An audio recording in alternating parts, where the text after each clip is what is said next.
Since time is not on our side, the program is scheduled like this. First, we're going to discuss on the cross-cutting sectors. And then after the presentation on cross-cutting sectors, we'll invite question and answers from the stakeholders and all and their comments. And then after that, we go to horticulture and cashew. There'll be a presentation on horticulture and cashew. And then after the presentation, we invite comments, questions, and feedbacks. And then there we proceed to the groundnut sector and light manufacturing. And then after the presentation, again, we invite feedbacks, questions, and answers. And that in that way, it will, I think it will, yes, it will definitely reduce the time that we're going to spend on each sector. So after all these ones, we get after getting our feedback, comments, and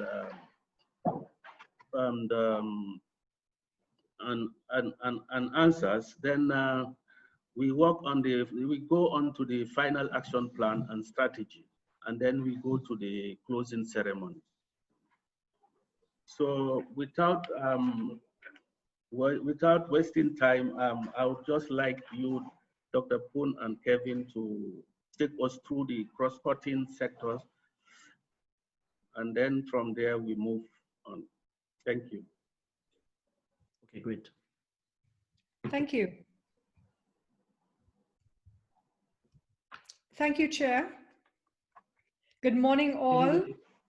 Good morning, team. Good morning. Good morning, Commonwealth Secretariat. Good morning, distinguished participants. Just to put us back into the loop, I would say we were really grateful yesterday to have the presence of our excellent minister and his representative, who really reconfirmed that the Gambia is en route to export-led growth and sees the national export strategy as a priority. And we had a really excellent presentation also from the Chamber of Commerce that also confirmed that there are issues within the business improvement environment that we need to address, but very importantly, that this is not a standalone document, the national export strategy, but must be seen as integrated with other initiatives, such as the National Development Plan, the Sustainable Development Goals, and other initiatives that are already ongoing. The Commonwealth Secretariat indicated the link between Corona and the need to be agile and stay in the course in terms of innovation and in terms of taking an advantageous position in the global value chains that are changing. And of course, also everyone called for support in the implementation of the NES by hopefully by the Commonwealth Secretariat and others. We also had a brilliant overview of the NES, very importantly, the progress and the process by GAIPA. And by the way, GAIPA's CEO, we still wish him good recovery. GAIPA spoke about the paying customer, which we were happy to see, but also the fact that we are all in it together. And I'd say that as Team Tourism Intelligence, Live Global, and I mean, if I can talk on behalf of the Commonwealth Secretariat, we were really thrilled and pleased with the participation yesterday, with the quality of the inputs. And I would say even in terms of the use of the technology, and I'd also say I'd give the Gambia 8 out of 10, which is excellent in terms of the use of technology. And I'd only suggest that you, the stakeholders, keep thinking, keep chatting, keep engaging, and of course, keep smiling. I would also say that based on yesterday's evaluation, the team gave us an 80%, which is also excellent, between very good and excellent for the presentations. But you know, we at Levy Global Tourism Intelligence, we are aiming for 100%. So we intend to do better today with your support and with your help, of course. Just to quickly review, yesterday there was a lot of discussion and input on the business environment, the fact that we need to improve it, improve access to finance, trade facilitation, transportation, support to SMMEs. We also had a very, very important inputs from the Youth Empowerment Program, the YEP. The fact they pointed us to the tourism roadmap, which we have taken into account, the Community Tourism Initiative at Ninki Lanka, the training opportunities with IT that's being presented next week. We also had a lot of inputs, especially from GAIPA and others, about the integration of the trade preference regimes, the European Partnership Agreement, the African, the AFTA, the ECOWAS, and the AGOA, to really take full advantage of them in the context of the NES. There's also inputs into the standards, technology, training, digitalization, and of course, Yinka made yesterday this whole input of the virtual tours, augmented reality, and the fact that we need to do those issues. And that's partially why we are dealing with the cross-cutting issues today, because it affects every single sector. There's also an input about linkages into tourism. We need to look at those areas. And of course, the whole idea of a tourism emergency or tourism resilience fund, or the crisis response unit to be supported. Now today, we're looking at just a quick review of the key success factors that affect every sector, the cross-cutting issues, the IT of information technology, the standards, access to finance, market access, HR development. We're looking at groundnuts, cashews, horticulture, and light manufacturing. The National Export Strategy 2021 to 25, the key success factors that we should not forget. The NES, we need to be resilient and COVID ready. We need to remove critical supply constraints. We need critically to move up the value chain and get more value and more bang for our buck. We need to strengthen the country brand that is the Gambia. We need also to have a market-driven approach. In other words, it's not what we have, but what customer wants, and the paying customer is important. We have to listen to them, know them, understand them. We have a sustainability-driven approach to the NES. We have an integrated approach to implementation and strong stakeholder involvement. And we also need strong and excellent institutional support, a distribution-oriented focus, women, youth, impact, and also inclusiveness. And just to say very quickly, in terms of what we looked at yesterday, there is a global paradigm shift. And what we are seeing is that Corona is speeding up this paradigm shift. The paradigm shift is driven by the customers on the demand side. The customers are demanding, they're in the know, they're knowledgeable, they're more considerate, they're more caring, they want value for money. So the customer is king and the customer is calling the shots. On the supply side, technology is driving change. We know that the way we make money, the way we organize production, for example, if you're not online, you're not on sale. And just to give you a quick example, Corona did not create Zoom. Corona is speeding up the use of Zoom. Corona did not create old people, but Corona is speeding up the demise of old people. So the point about it is that Corona is speeding up and already very critically, and we are happy to see that Gambia is already doing so. One of the critical initiatives that we have pointed to was the taking advantage of River Gambia and the River Gambia as a single important strategic initiative and resource that needs to be sustainably and responsibly utilized to give benefits, to drive incomes and sustainability and employment for all of the people of the Gambia. In terms of the vision for the National Export Strategy, the vision is an efficient and globally competitive export sector that is innovative, inclusive, resilient, and responsible. And as you can see, it is very well in keeping and is consistent with also the trends and the challenges and the opportunities that Corona provides. And we've seen it is also consistent with what you want the Gambia to be in 2050. The mission to fully utilize Gambia's human and natural resources to drive export growth. The cross-cutting areas that we want to look at today and that are integrated in the whole essence of the national export strategy are information and communication technologies, financial services, quality management and standards, human resource development and entrepreneurship, transportation and trade facilitation. Now, looking at information and communication technologies, what we've looked at are the need to improve the entire information and communication infrastructure in the Gambia, from 4G to 5G if possible. Because when we look at the Gambia's use of technology, it is low. The internet penetration rate in the Gambia is 18% compared to 59% in the world. And we need some serious improvement. And as we can see, it is really important that young emerging economies adopt and use these technologies to gain critical competitive advantages. And as we are seeing with the use of Zoom, you're doing really fantastic. So let's grow this and let's continue. The areas of IT that we need to improve is the infrastructure itself, 4G, but even if we can do 5G, let's skip the 4G and go to 5G. Let's make a critical investment in this area.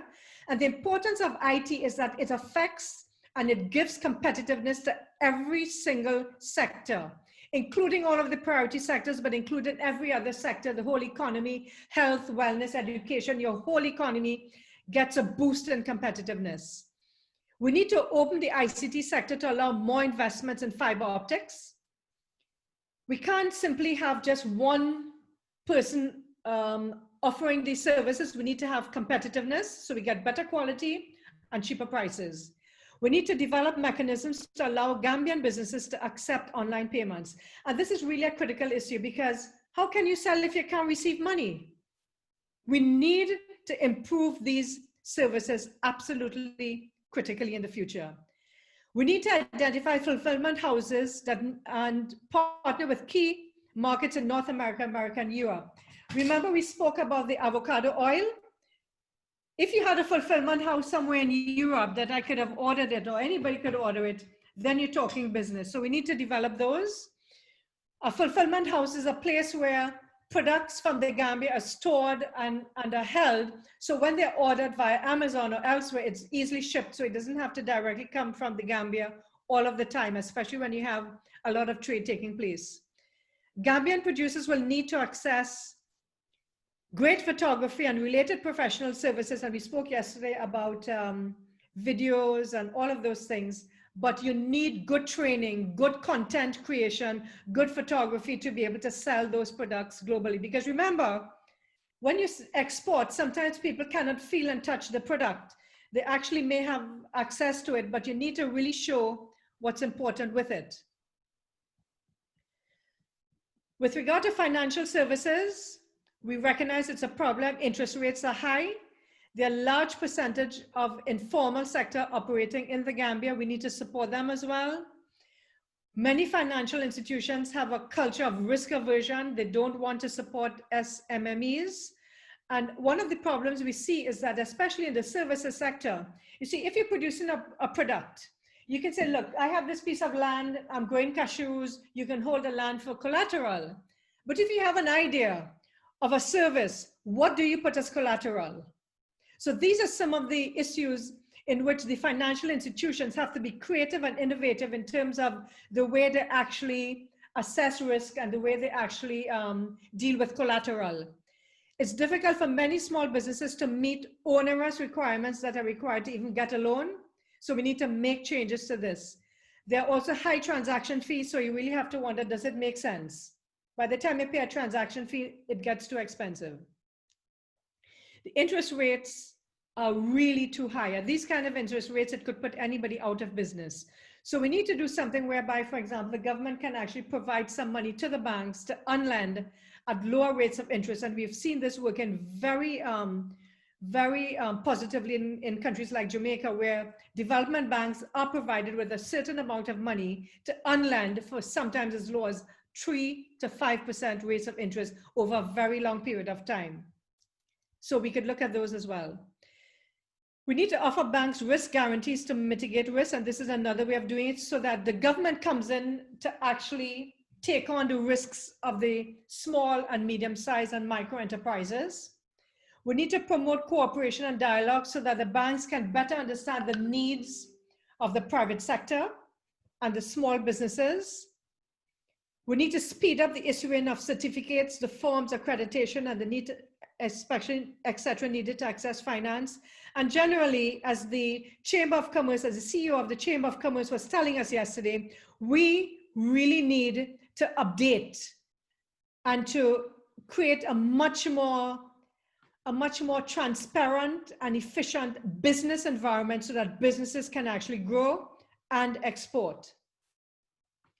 We need to establish a private credit bureau to ensure integration of private sector in the information system about financial transactions.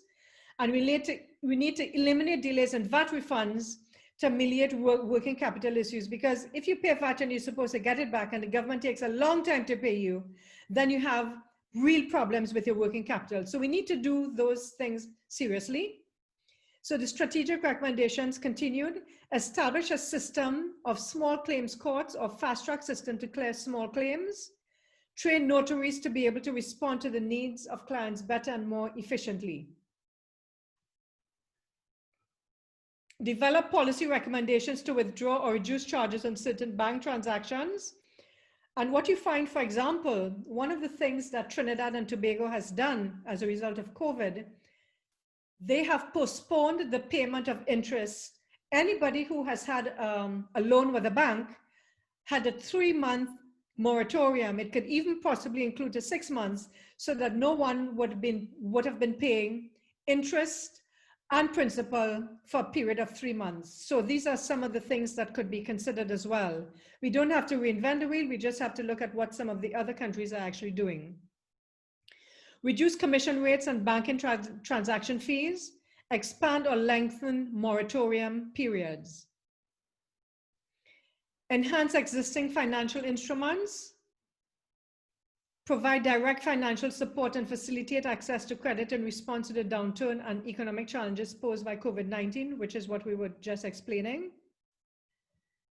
Create an export development fund to assist enterprises to enter new markets or expand in existing markets. And I think this is absolutely critical, because firms that are exporting need that special handholding and special assistance to achieve market access. And some of these could actually include becoming certified. Establish and structure export credit and trade insurance mechanisms, so that, for example, the bank takes on, like, for example, if, for example, we purchase like 1,000 bottles of these product and we agree to pay, the bank guarantees the supplier the money, and they're paid in front until we, the actual purchaser, pays. So that helps also with working capital. And those are the importance of export credit guarantees. Establish and structure export credit and trade insurance mechanisms. Incentivize insurance companies to provide mercantile export insurance. Create export credit and export credit guaranteed mechanisms to reduce risk of non-payment by foreign buyers, and perform a feasibility study to evaluate incentivizing commercial banks to create specialized export credit lines. With regard to quality management and standards, Kevin, you want to take this, or shall I continue? As you wish. Quality and standards for production and packaging, label, and exports for goods. Now, we've seen that quality is critical. The thing with exporting is that you're competing with all other international companies and organizations. The Gambia Standards Bureau are one of the critical agencies in this regard. Food Safety and Quality Authority, Plant Protection Services, also an important agency ensuring standards. So what are some of the issues? As we know, quality standards are critical for the access to major markets, whether it's the United States or the European Union. The Gambia's exports, particularly fish, horticulture, cashew, and groundnuts, have often had difficulty in meeting the quality and delivery requirements of the different markets. What are some of the issues? One is the lack of knowledge and understanding of standards, the lack of knowledge and understanding of the roles of the different standard agencies in the Gambia, limited access to quality packaging materials, high cost of certification. And this is something that we really need to consider very seriously, because both the brand Gambia and certification are two things that affects everyone, including the geographic indicator, if you can get one. Inadequate testing facilities and tools to make sure that these things are up to scratch. Ensure effective coordination among standard agencies so there's no duplication. Development of quality management training and educational guides. Forge regional and international partnerships at the institutional levels to make this a reality. Provide incentives to firms for certification, covering some of the costs. Provide on-site support for firms in quality management processes, ISO, HA, HACCP, GAP, organic, fair trade, etc. Invest in a food testing lab that will affect everyone positively. Enable research and development and quality management to ensure the capacity to respond to new international requirements so that it's agile and it's flexible. So anything that comes new, you're ready and able. Assist firms to take advantage of new trends and requirements in the international marketplace. Support the construction of quality management infrastructure, silos, warehouses, cold storage facilities that actually ensure that the production of the items, the storage and the transport of them is actually considered positive. Human resource development and entrepreneurship. Low levels of technical skills are some of the issues that we're facing. Low levels of export know-how, and we mentioned that a paying customer is a very critical component of any successful business. We need suppliers to understand better and to be more capable of knowing what exactly their customers are looking for and how to better supply them. Many of the small sector players are not in a position to build the necessary skills required, so we need some amount of support in that area. We need high levels of informality. There's high level of informality in many of the sectors, so that companies are not really talking with one voice. They're not really together. So we need to really create much more organizations capable of providing them with support and with advisory services. We have a highly competitive global market competing with high-level talent all over. Some of the issues also are that there's a lack of integration and complementary approach to export skills development. So there needs to be integration. If you're training for technology, let's train for technology. Even if it's in a tourism area, there's skills that could affect the entire export market. Limited consistent advisory and support services. I think those things need to be included very consistently. There's limited in-depth business training and limited export training. So all of these are areas that need to be improved and need to be offered consistently. In terms of the recommendations for human resource development and competitiveness, carry out a needs assessment and gap analysis for the export sectors. In other words, what really is needed and what are the priorities and how many? We need to conduct an assessment of teacher training programs towards meeting the identified needs and develop programs to equip the workforce to enter export sectors. And one of the things you'll find is that many of these training are already available online. We just need to put them together and ensure that they're actually taken into account. Develop a business incubation system to deliver specialized training. Promote partnerships between training institutions and the private sector to develop export training and training for export readiness. Develop entrepreneurship programs, particularly for MSMEs in the area. We need to develop a mentorship program between established exporters and SMMEs. And I think this is extremely important because people who have had success can actually teach others. And I think it's really important that even locally, small and medium and micro enterprises could be included and integrated into the value chains and the global value chains of existing suppliers. We need to build skills for competitiveness through training and incentives. And we need to develop the COVID-19 business recovery coaching programs to help businesses recover from downturns that they may have.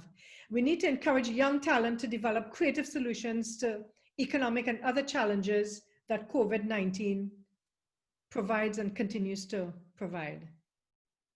Okay, those are the critical issues that we have. Let's go into transportation one time, and then we'll do the question. Okay, let's look at that. Of course, one of the things that that the Chamber of Commerce mentioned and the business sector on the whole is that there is the need to have better trade facilitation. The customs procedures are onerous. Export support and promotion needs to be critically improved. We know that GAIPA has not been funded to really go out there and promote as well as it could.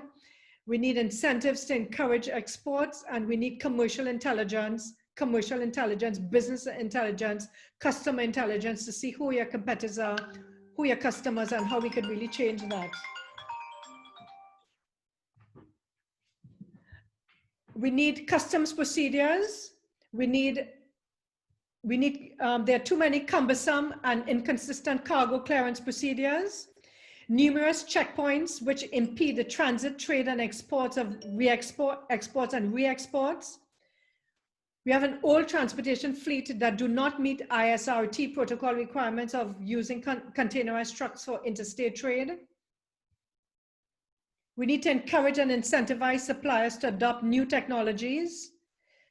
We need to develop grants and low interest loans to encourage manufacturers to purchase and implement low energy efficiency inputs. We need to improve the enforcement and monitoring of standards at origin. So even when you're re-exporting, those standards are already in place. Border practices are inconsistent with the provisions of ECOWAS protocol on free movement of goods and persons. We need to improve that. Scanning costs of cargo containers, small berth area at the ports, lack of information management, information systems, limited air cargo capacity, and this is especially important for products that could be easily gone bad, like fruits and vegetables and horticultural items. Insufficient cold storage facilities at or near the ports. And the Gambia is still considered as lacking competitiveness in current logistic procedures and in infrastructure. So there is the need to review all of these possibilities so that we could become more competitive. There's a lack of complete and widespread electronic processing mechanism for all transactions, relatively long processing times, and numerous documents, requirements for export. So it's just too complicated. You want to export, but it's just too hard for the suppliers. So we need to improve those items. There's a lack of complete, could you go back? There's a lengthy export registration process, high container costs, weak exporter competency related to export logistics and related procedures, limited specialized storage facilities at the ports and airports for exports of perishable goods.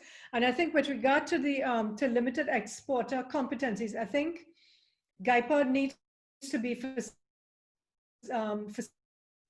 to provide much more of this support facilitation. Some cargo handling facilities at the port and airport are in need of upgrading. High costs and perceived inefficiencies associated with pre-shipment inspections and container scanning. Effectively use the River Gambia as a key transportation and trade growth pole. Increase air cargo capacity, balance volume with available space. Encourage and facilitate the provision of cold storage at export points for fish and horticultural sectors. Reduce air freight costs. It's a challenge now, we know. Improve the quality and efficiency of transportation networks from source to warehouse to port and beyond, improve the quality and efficiency of shipping, use technology, example, online declaration forms, and get with the technology generally. Develop order fulfillment centers, increase policing and control at ports to reduce shipment contaminants. Make companies e-commerce ready, training and awareness of e-commerce. Provide training and e-logistics in response to COVID-19 impacts. Support the reduction of post-harvest losses by improving post-harvest logistics and handling.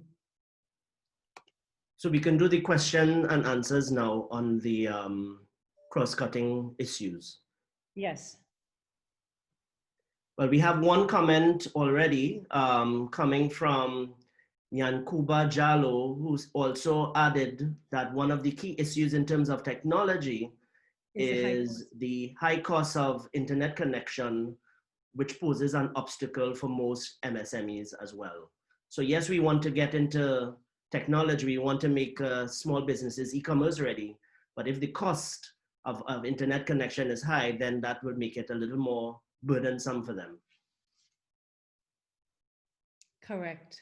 Just as a reminder, if you want to ask a question, you can either click on participants and click the raise your hand option, or you can type in your question or comment in the chat area.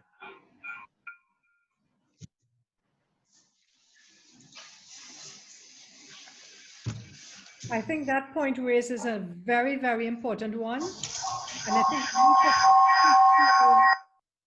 we need somehow to negotiate with the suppliers of the internet facilities. And I know in some countries, I know the Arthur Lewis School of in St. Lucia, they have partnered with Digicel there, which is one of the internet providers, to actually provide, you know, the linkage to the courses for free to participants. So perhaps in terms of the training area, we can negotiate with some of the suppliers to provide those access at a relatively reasonable cost to some of the MSMEs. And as a matter of fact, one of the ways in which those companies can actually grow business is to provide complementary telephone and internet service to a selected group of MSMEs to help them to grow business, which they will get more business once they become more profitable as well.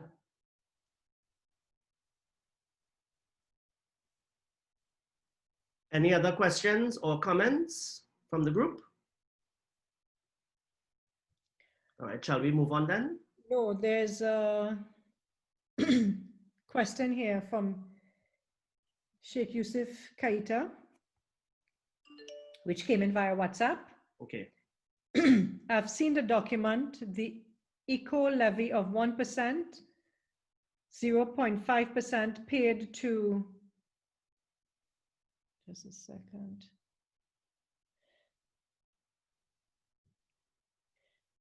.5% paid to ECOWAS and the other 0.5% paid with GRA. It will be great for ministry to clear this money and it can be used for export financing. This is something that we can also consider as part of the proposals. This environmental levy and how it could be used to drive exports. The problem with this though is if it's an environmental levy, it has to be used to help the environment. Okay, any other questions?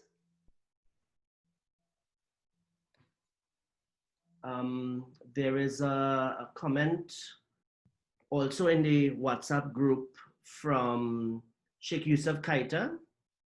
From the document, I have not seen strong link between TVET industry and export.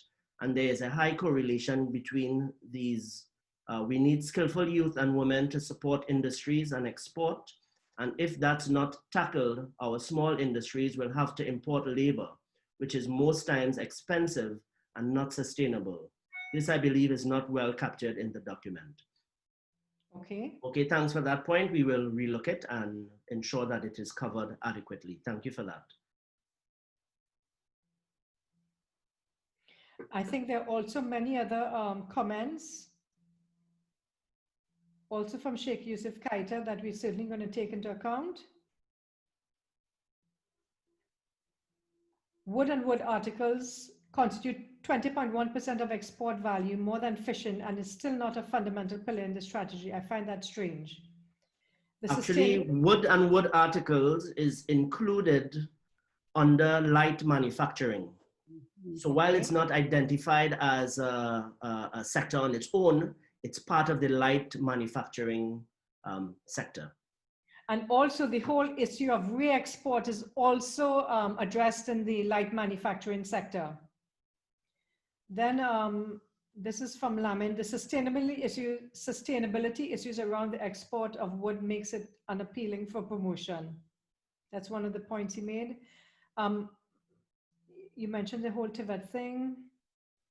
Okay, someone wants to make a comment on yesterday, and I think, yes, this is the time to make comments and feedback. So if you have a point, go ahead. Bakare Saidikan, you can make your point. Some hands are up. Yes, I'm seeing Hadi Sise. Hello, can you hear me? Yes, Yes. go ahead. Go ahead. Yes, good morning all. Good morning.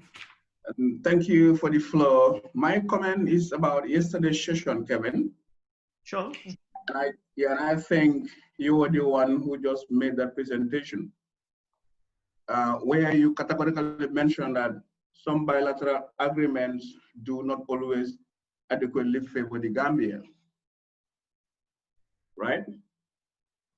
Right, that is one of the points mentioned in the document, yes. Yeah, my concern here is, normally bilateral agreements are to serve the geopolitical and economic interests of a country. So if we are having like most of those, as we have to call it, outline, are not favoring Gambia, can you be more specific to at least mention them per se, say this and this particular bilateral does not favor the Gambia, because as far as they are there in that format, we will not know what are these bilaterals. Just a second. I'm muting someone here. Okay, go ahead. And could you repeat that last point? Policymakers will not make decisions surrounding them, and definitely they're not going to serve the interests of the country per se. That's my comment. If you can be more specific about those bilaterals, which one are they, please? Okay, well, it's a matter of I think how the negotiations are conducted. I think it's on the how to put it, the shoulders of the government to ensure that negotiations are conducted in an equitable manner. And I know, for example, it's not only the agreements, but also some of the practices. So for example, if you take the issue of transportation and logistics passing through Senegal, we know that we have the ECOWAS agreements and so on, and it's supposed to allow free, easy flowing movement between the Gambia and Senegal. But what we've seen, especially from some of the stakeholders mentioned it on the ground, they've had issues with that. It's either an issue of some of the customs officers or the practitioners on the ground not being fully aware of some of the trade agreements or the bilateral relationship, or it's a question of are they actually deliberately making trade more onerous and not really complying with the trade agreement. So that's one example, for example, that is not really favoring the Gambia. So it's also a matter of practice on the ground. I don't know if Dr. Poon or Yinka or even Lamin wants to add anything to that.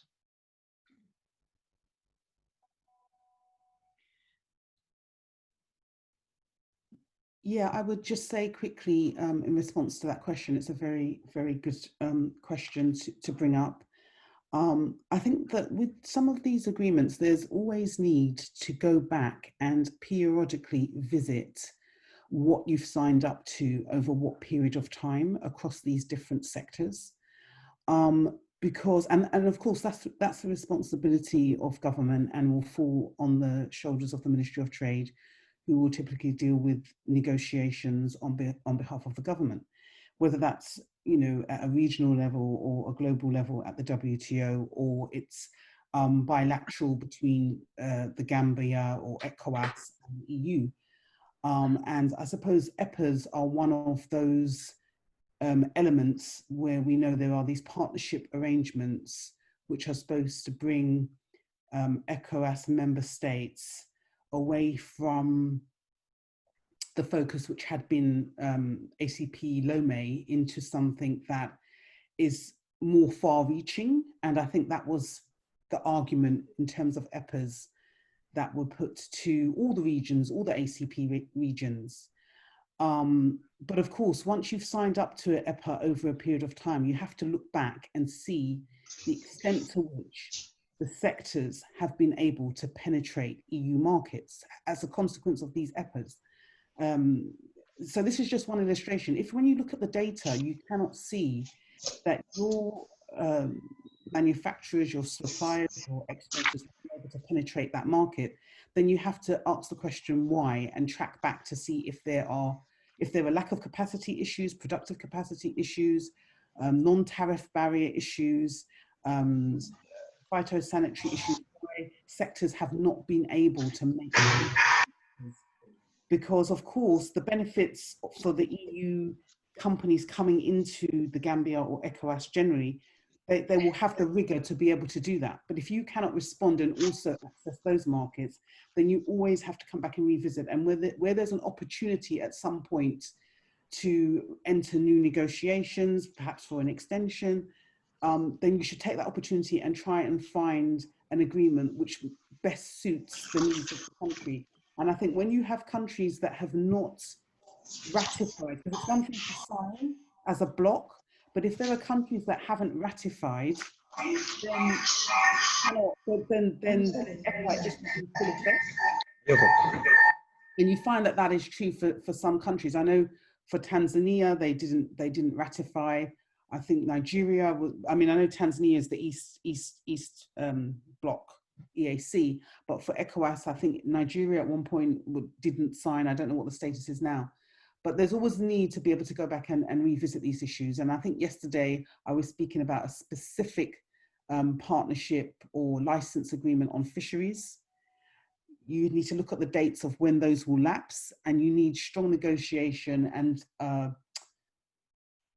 technical expertise in terms of legal rigor to assess these agreements that are being signed, because somewhere at the bottom in the small print is where the magic's taking place for the opposition or the other countries to come and secure more resources than you may have intended in whatever you've signed.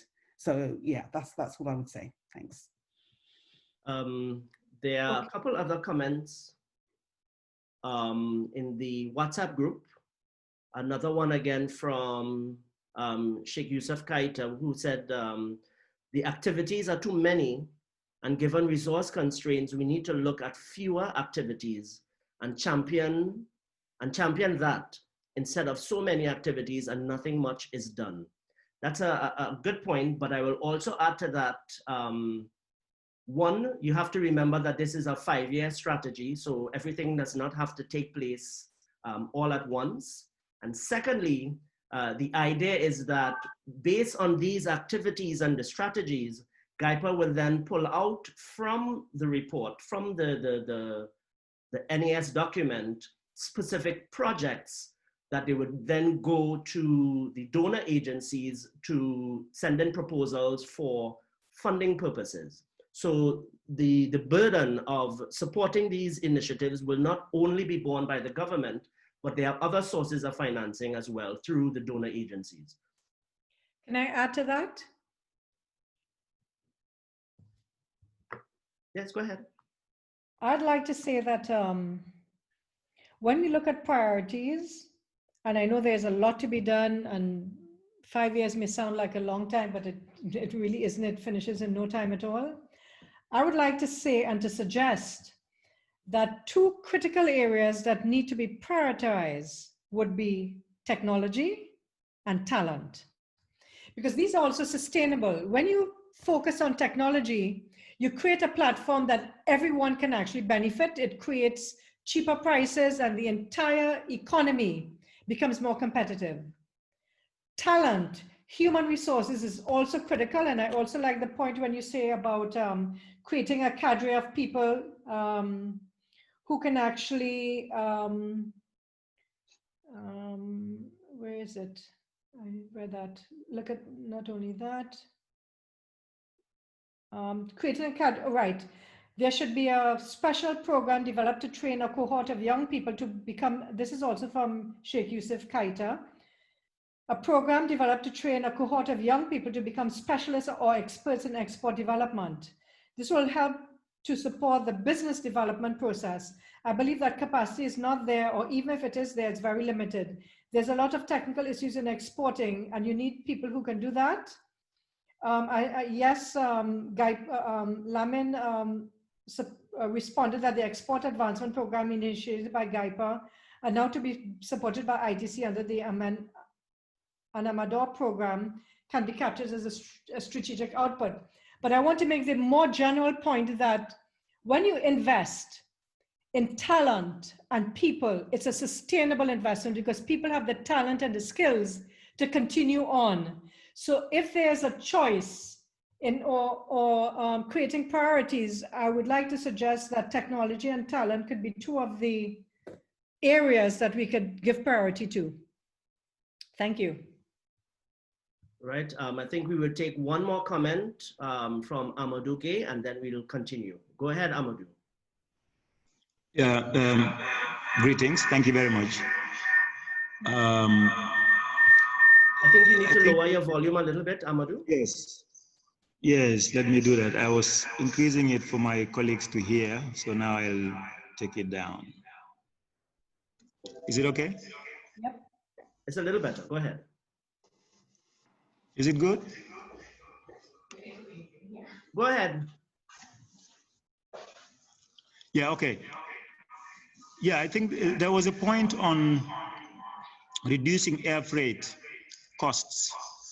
I think that's a good one, very, very good, because it's really an impediment to export, especially our agribusiness companies currently, and being struck seriously because of the COVID-19 also.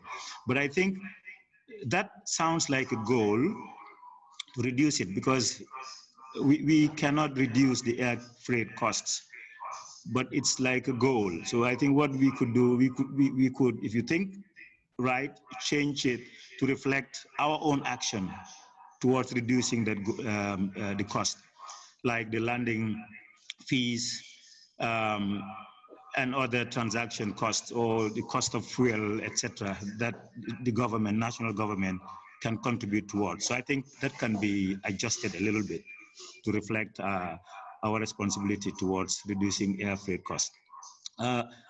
Also, maybe I missed something, but I didn't see much about reduction of tariffs and also non-trade barriers.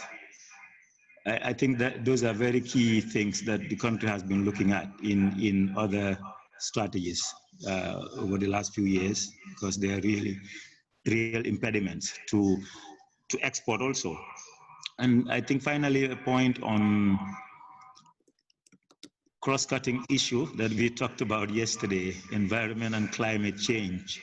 We have not seen it listed out there, and I think it is very, very important. We are all anticipating more issues about the climate as soon as the COVID issue goes down a little bit. So I think, and also even COVID, as I mentioned yesterday, is an environmental issue, if you like.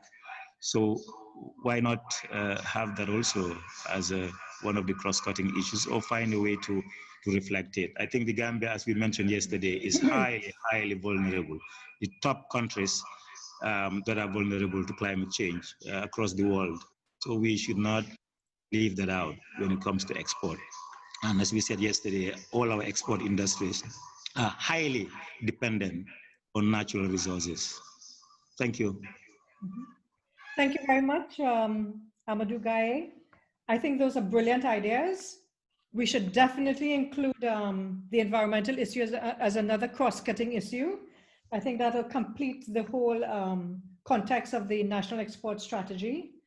In terms of the, we note your point on the air freight and the costs and so on. I know that that COVID-19 is affecting that tremendously. Yes, it is possible that the country itself can reduce some of the fuel costs and so, but there's a limit to which that could take place. I think one of the things we may need to consider is thinking a little bit outside of the box and encouraging local consumption, eating fresh, eating more local, because you have to consider that one of the things that has happened certainly in the Caribbean as a result of COVID-19 is more local production, because so much of the food bill has been imported. So now that, you know, the transportation links are a little bit harder, now that it's harder to get imported items, one needs to consider also encouraging locals to eat much more local food, much more locally prepared and locally processed items. And in addition to that, to encouraging locals to enjoy more of the local tourism and the local products, because at the end of the day, it'll take a little while before the foreigners could physically come to the Gambia to consume those items. So I think it's also important, although we're looking at an export strategy, one of these, certainly one of the COVID-19 things could be to encourage much more local consumption, local inputs, local value adding, and locals becoming much more integrated into the value chains of exporters. Thank you for those comments, Amadou. Yeah, may I add a comment on that? Sure. Amadou again. Thank you. I think you made a point, very brilliant one. And I was just thinking of mentioning a point or two on that. So you came with it in a very excellent way. I think local production and regional market are the two themes.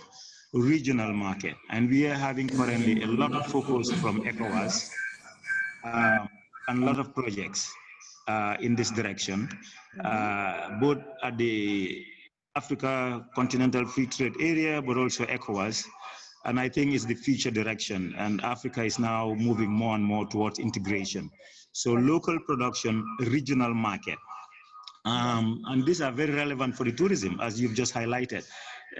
COVID-19 has shown us that we can't rely on the tourism that we've been having. Another pandemic comes, it may take maybe 3 years, God forbid.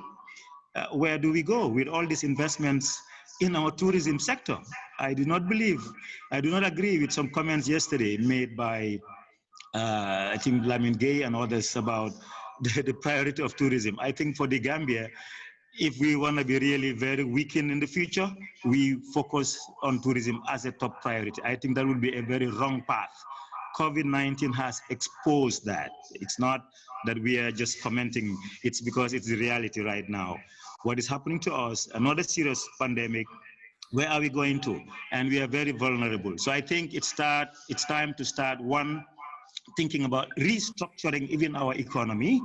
This is not for the goal of this NES, but I think we should think about it even through the strategy. How do we restructure to start reallocating those roles and importance of the different sectors? I think agriculture and the other sectors, the other industries currently are showing to be able to take up those responsibilities that the tourism sector is trying to carry vis-a-vis its contribution towards the GDP, because it's just highly, highly vulnerable.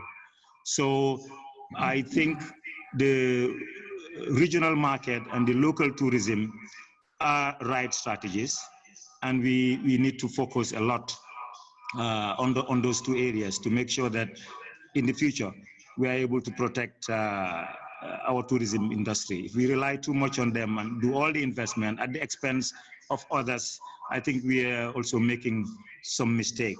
So I just wanted to emphasize that point and reinforce the point that Dr. Poon was talking about. Thank you.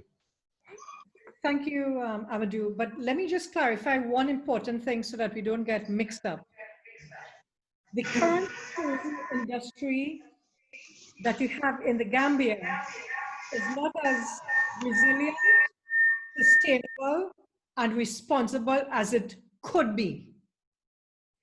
And I think when we think about tourism and its potential, we need to think about a tourism that could do the kinds of linkages and the integration and the resilience and those kinds of things that could be possible.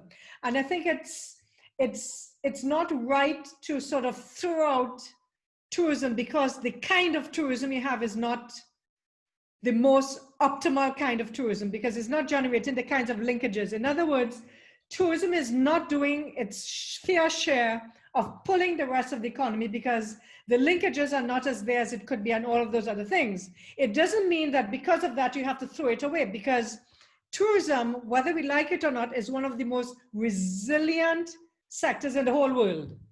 We've seen with September 11th and terrorism, we've seen, I mean, once this thing is over, people are going to start back traveling. But what we're saying is that the industry needs to be responsible. It needs to be sustainable. It needs to create the linkages, and it needs to benefit people in their pockets. It needs to create the linkages with agriculture.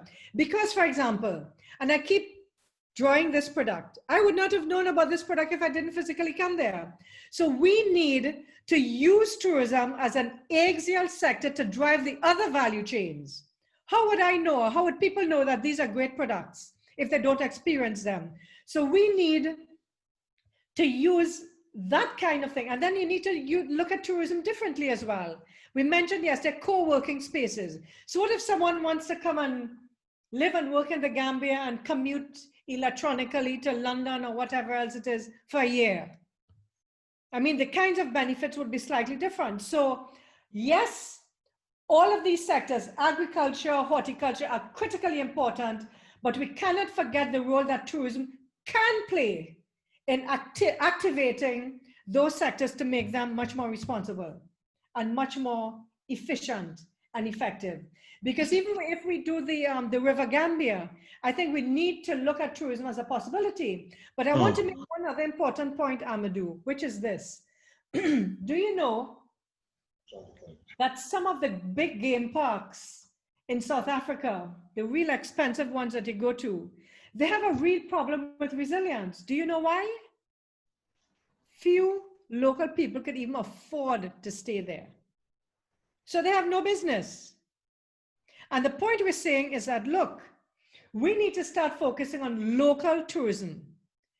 In Jamaica, for example, when there was recession, I mean, locals could have come and enjoyed the most fabulous experiences in their own country.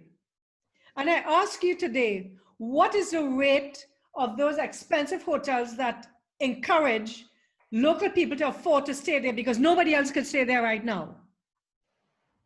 So we need to look at encouraging local people. And I always keep saying, successful tourism destinations are not those where the people who smile to you are the people who are paid to smile to you, which are the workers in the industry. Successful tourism destinations are those where everybody smiles to you, where everybody gives you a sense of welcome, and not just those workers in the industry. But how would you be able to promote your industry to other people if you haven't experienced it yourself? So this is a time, this is a COVID-19 time to encourage as many local people to experience tourism in their own country, to stay in those same hotels and to do the same kinds of things tourists do because they're not around. So I think these are the kinds of issues that we need to be looking at when we look at recovery, when we look at sustainability, and when we look at responsibility, because it's really critical that tourism is included as part of this and is a priority because of what it could do, not necessarily because of what it is today and how limited it is. Thank you. Just a small comment, Dr. Poon. Yes. Thank you. Yes, I think the point is that we are not saying that tourism is not important. Nobody is saying that. It's very important. It has the potential, as you said, to integrate different sectors and bring a lot of value to the Gambian economy. Yes. That's a potential. It has the potential. Correct. COVID-19 has shown us that it's not easy. If I am to talk about resilience, I cannot say tourism is very resilient. I think I beg to differ with that one. It is not resilient, because that's why today it's suffering. If I can give you some estimates in terms of how it's going to affect our employment figures, our GDP figures, our trade figures, and many other things, just because of COVID-19, especially if this takes a period of, for instance, 2 years. I can give you those figures. It's too much. It's too bad for our economy. It's the reality. So we have to find a way to tackle that. So we are not saying not to prioritize or strengthen tourism, but we need to not do that at the expense of the resilient, more resilient sectors of this country, far more resilient. The local production that I talked about is about local tourism. That's what I meant. Local tourism, regional markets. And even regional markets means regional tourism. We have Nigerian, Ghanaians, and others coming here. Not that we just target what we have been targeting traditionally for all these years, because if something like this strikes again, we just sit and wait. How many years, we don't know. We rely on somebody else to tackle our country's economy. I think that's not sustainable at all in any way.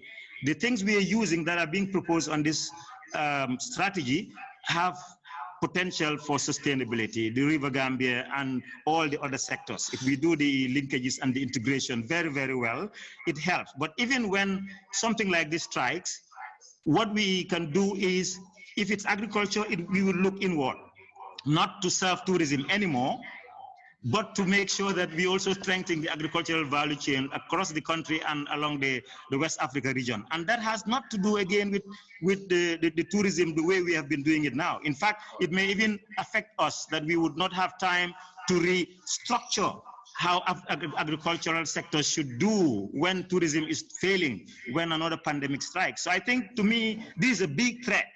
If I were to do an analysis in a risk management matrix, I think so I'm not trying to say it's not important, it's very important, but I think the discussion now is that it is not that resilient, and it can be threatening our country if we rely too much on it at the expense of these other sectors. That's just the point I wanted to drive. Thank you.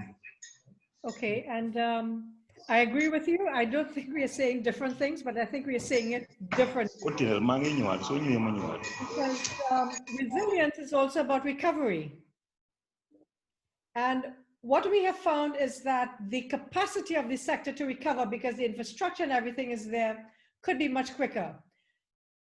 There is the need for change. There is a need for innovation, because at the end of the day, if we have locals using the tourism plant right now, it's available. If we have regional tourists traveling to the plant, it is there. So it really means that we need to structure and to change our strategies to become resilient. Resilience is not something that's going to be God-given to us. Resilience is something we need to work on, and resilience is linked to recovery. And one of the things I want to ask and to think about, the Gambia is known as the smiling coast of Africa. Is that positioning still relevant now and post-COVID and otherwise? Think about it. It is. No. I'm just asking because, you know, it's a smiling coast of Africa. People expect the people to be happy, to be whatever else it is, but isn't something else going to be much more significant than smiling? How about clean? How about, I don't know, but hello, Doctor. I don't have the answers, but think about it in terms of repositioning yourself for recovery and for resilience for the future. Maybe it is, but it's something to think about.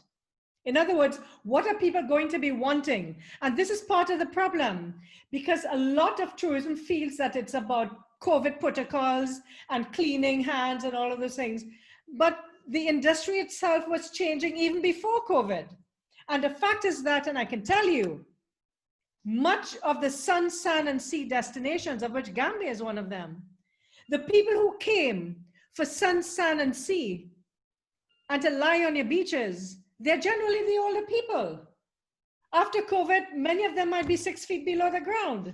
And what about the new, hip, younger traveler who wants to engage with the local people, who wants to take the Linky Lanka thing and who wants to really get to know Gambia and who want to work from Gambia? I mean, are we ready for this new traveler? Are we? So I think we need to really think about those things very, very seriously. That's why I appreciate your points. I think they're fantastic. I really love the local production and regional market idea. And I want to reemphasize technology and talent is going to be where it's at, because without people with the knowledge like yourself, we're not going anywhere in a hurry. And without the technology, we're not going to be competitive. Thank you. Sorry for going on so long.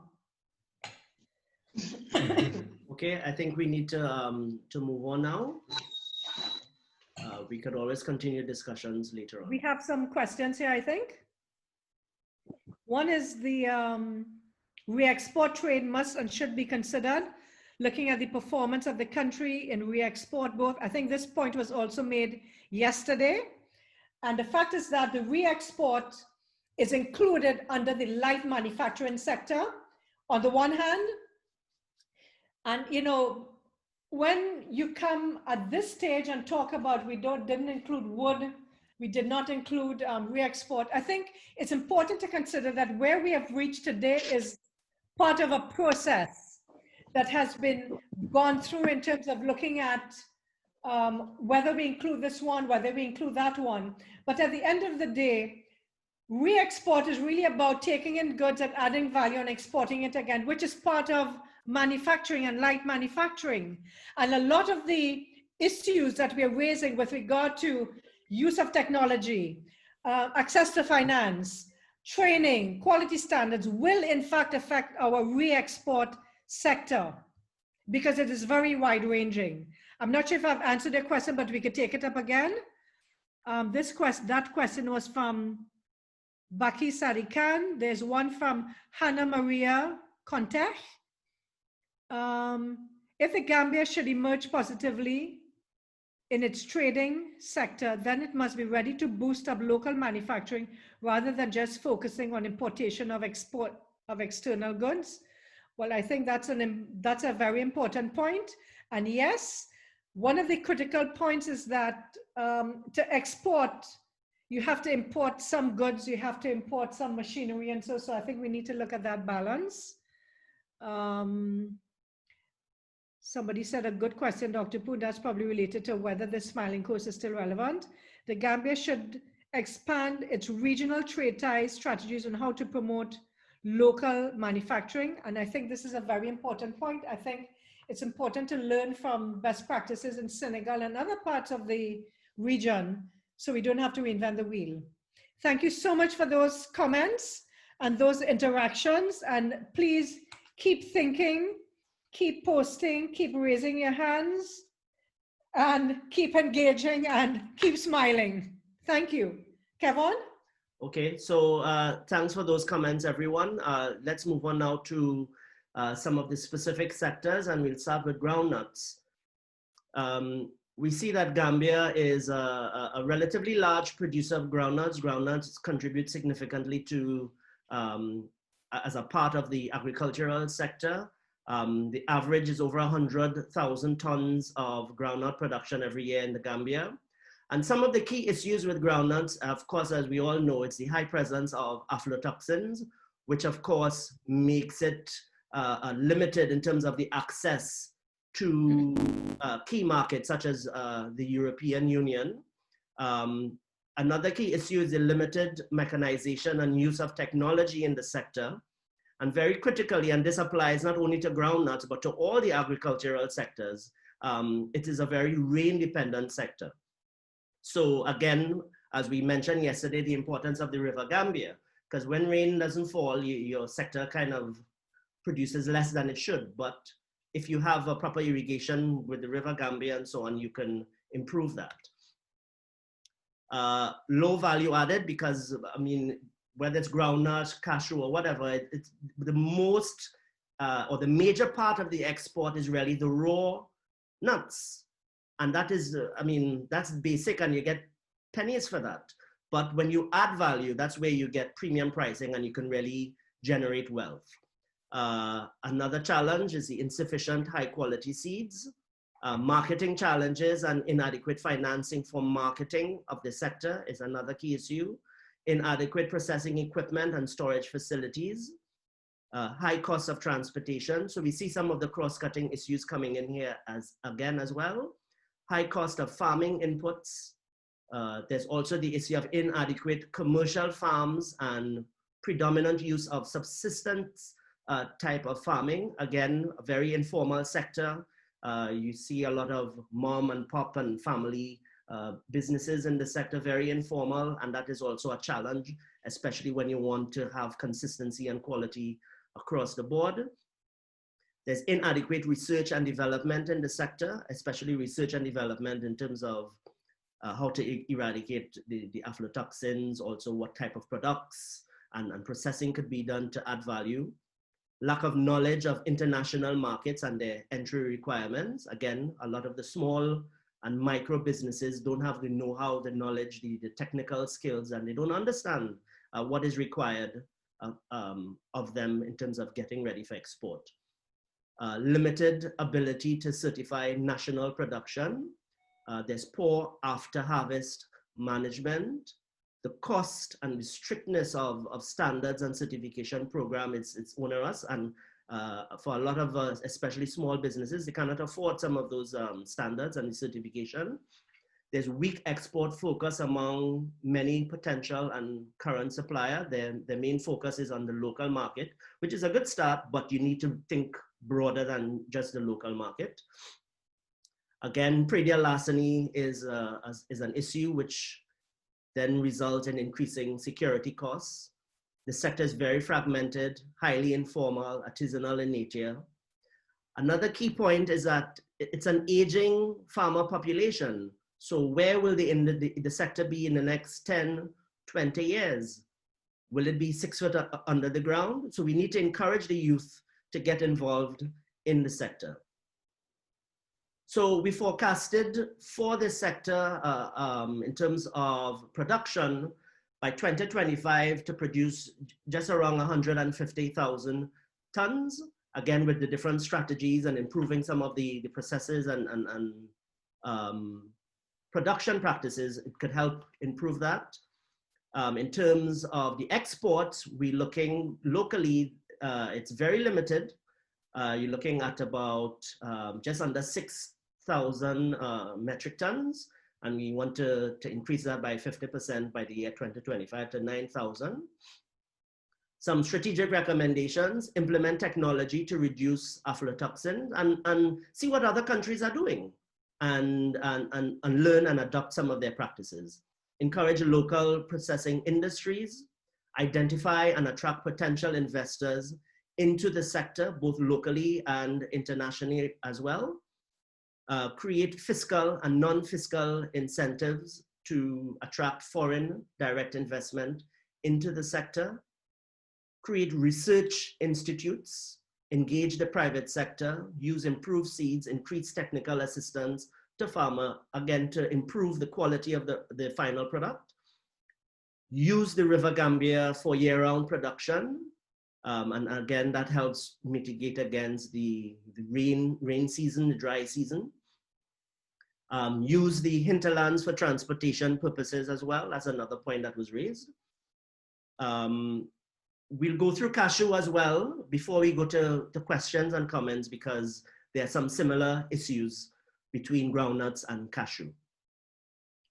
We see that the cashew sector is very competitive. We have a lot of producers from Vietnam, India, Cote d'Ivoire, and so on. So it's a very competitive market, and we have to take that into consideration. The production of raw cashew nuts within the Gambia is low, and it's partially because There's a high throughput from neighboring countries. So we're seeing about 70,000 metric tons passing through the country. Some key issues: lack of research and development in cashew, high fuel and electricity costs. We also see numerous checkpoints which impede the transit and export of RCN, which is the point that was raised earlier in terms of transporting through Senegal. There are a lot of, you can call them non-trade barriers or technical barriers at the border. High corporate tax, again, and this affects all sectors. There are high interest rates as well, low skills in processing and best cropping practices, underutilization of available land. In terms of the ferry service along the River Gambia and so on, there are periodic inefficiencies and delays, limited access to finance. So you see the cross-cutting issues coming up again and again. Lack of technical know-how in value addition, processing of cashew and cashew apple. So for example, can you produce cashew milk, or using the cashew apple to make cashew wine or juice? So that's some of the value added that could be looked at. There's also marketing challenges and inadequate financing for marketing of cashew to international buyers, inadequate processing equipment and storage facilities, the high cost of transport, high cost of farming inputs as well, inadequate commercial farms and predominant use of subsistence type farming, again, similar to what's taking place in groundnuts, limited innovation and use of technology to match evolving market trends, increasing security costs due to predial larceny, and the sector is very fragmented and artisanal. The aging farming population, again, is another issue. The infusion of low quality raw cashew nuts from neighboring countries, especially from Mali. And I saw that someone mentioned that in the WhatsApp group, the issue of dealing with the low quality from Mali, that needs to be considered. So some of the strategic recommendations: we need to bring value chain players under a single umbrella association. So the sector needs to work together to be more cohesive and to operate with one voice and on the same page. We need to develop a regulatory mechanism for the registration of cashew value chain players. Again, it's a very informal sector and we need to formalize it a little better. Training and coaching quality controllers along the value chain, that is also important, especially if we want to move up the value chain. Training is required. We need to introduce recommended quality varieties of cashew, develop well-equipped research and development units. We need to adopt good agricultural practices, and very importantly, introduce organic cashew farming. And with simply introducing organic cashew farming, that is one way of moving up the value chain already. We need to train the players in the sector to become value adders or processors, access advanced processing machinery to enhance productivity, again, using technology to improve productivity, brand the processed or value added products to be attractive in the global marketplace. Again, it's a highly competitive sector, and the brand, the look, the packaging of the product is critical. And that is one of the key challenges also on the ground in terms of limited access to proper packaging materials. Certification is important. We need to create a viable market and market linkages for value added products. And I mean, you don't need to look far. I mean, even regionally in South Africa as well, there are a lot of demand for some of these value-added products like cashew milk. Create access to an efficient market information system. Again, we mentioned yesterday that data is the new oil, and without information, you cannot make the right decisions. So looking at cashew and groundnuts together, we will take some questions and comments now.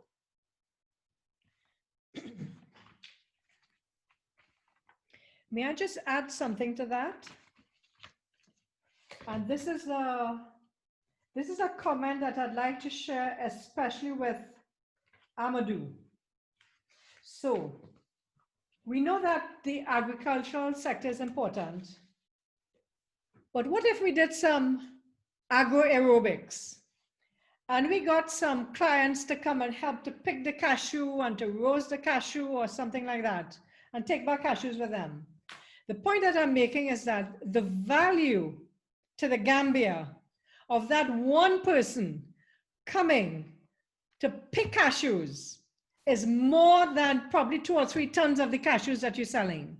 The point about it is that this is about moving up the value chain and creating unforgettable experiences. It could include the cashew story, the cashew dance, and you create a whole product around the cashew.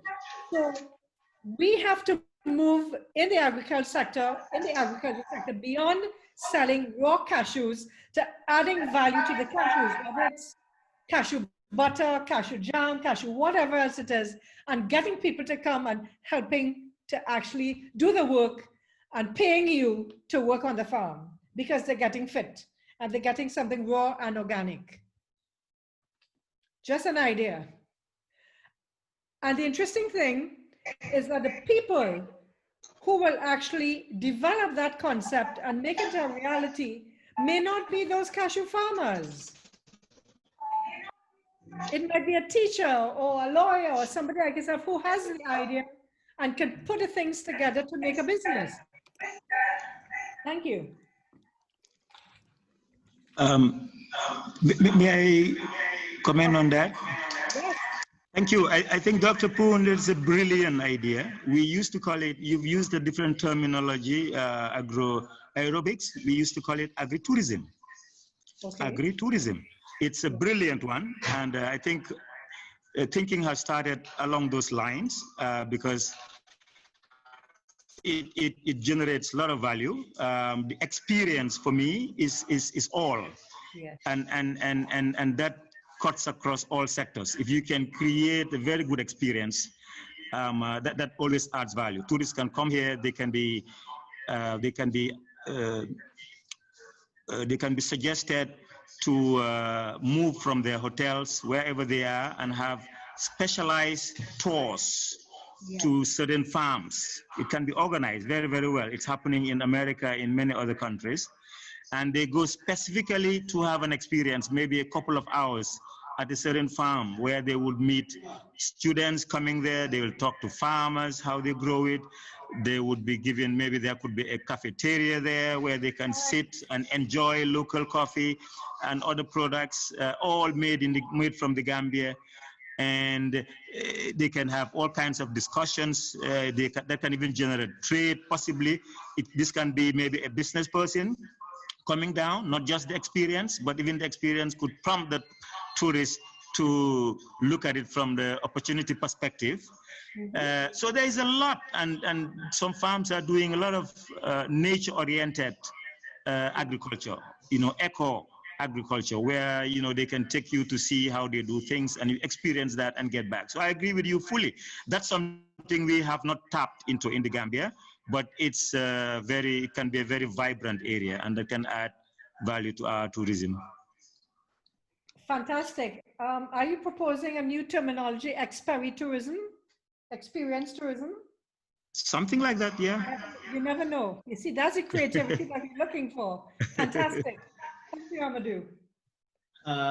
We have, okay, so we have Sanusi Drame who has a comment. Yes, good morning, Mr. Wilson.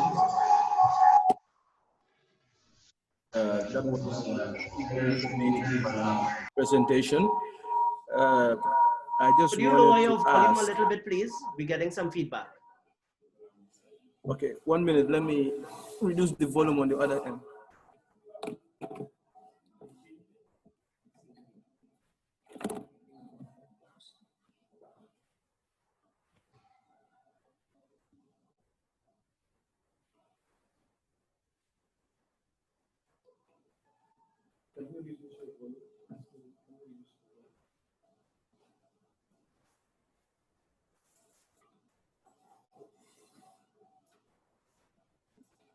Is it better now? No, but go ahead, go ahead. Yes, I just wanted to ask whether the low level of literacy has been captured in your document as part of the key issues affecting farmers. That's a very valid point.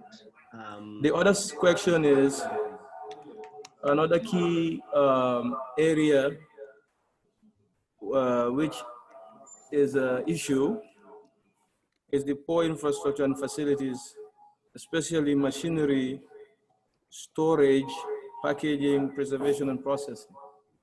Was that also captured? Yes, we spoke about that in the cross-cutting areas. All right, I just wanted to.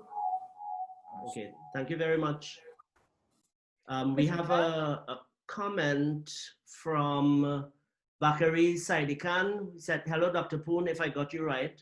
I think you said re-export is considered or categorized as light manufacturing. Can you elaborate on that, please? The reason being, as far as re-export is concerned, importers place their importation through Banjul Seaport and then send those goods to their actual destinations among the many reasons in the strategic location and lesser costs involved. How does these activities fit into light manufacturing? Thank you very much for that comment. I'm going to make a comment first and ask Gaipa to comment afterwards. What I meant is that the issues affecting light manufacturing in terms of transport, in terms of logistics and all of those things would also affect the issue of re-export. But let me let Lamin comment a little further on that. Lamin?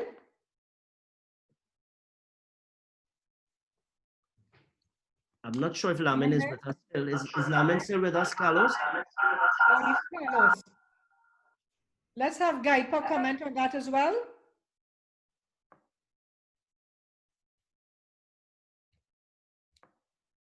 Okay, but the real issue is that we have not dealt with it as a separate sector because we wanted to give focus and emphasis to some of the SMMEs who are actually producing in the Gambia. And we felt that some of the issues, if we address it for the SMMEs and business environment in the Gambia, we will positively affect also the re-exporters.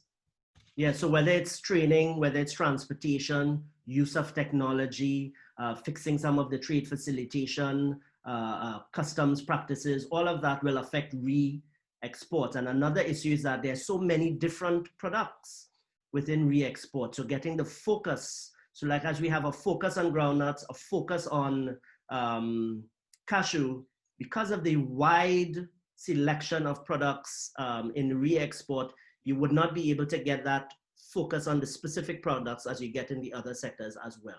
So that is also something to consider. But it's not that re-export is not going to benefit from the NES. It will certainly benefit because of the strategies that are being implemented, cross-cutting the different sectors. We have a comment, a question from Ala Jallo. If you unmute your mic, you can proceed. Ala Jallo.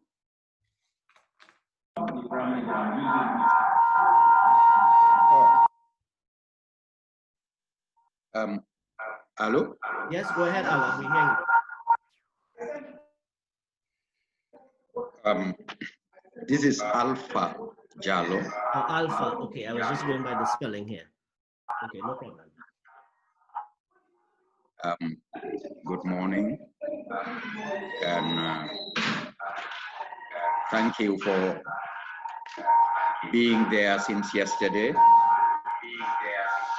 and sharing with us.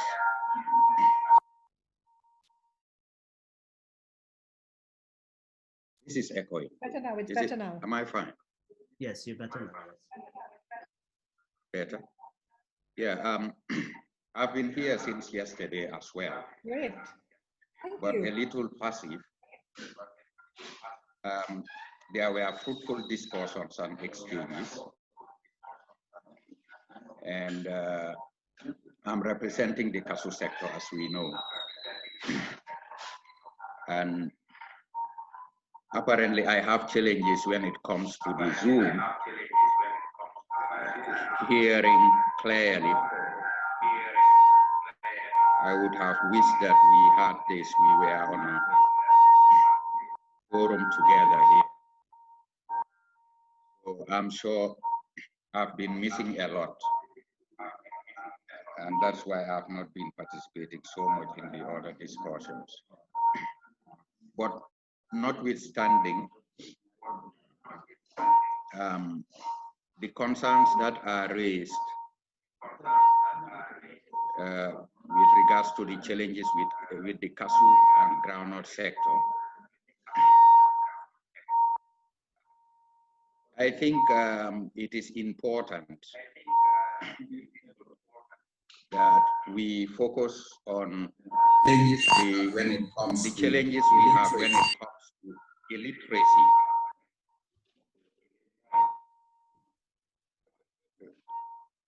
Farmers and the farmer field schools,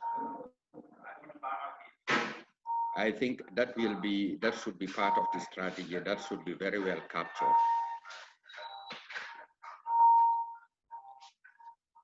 Because that is one major challenge when it comes to even this aspect of having knowledge on climate change issues. Because it is one thing just to build capacity on good agricultural practices, but raising awareness on climate change would help a lot. And that when it comes to capacity building for farmers, I'm sure that would be what could be incorporated in their trainings as well.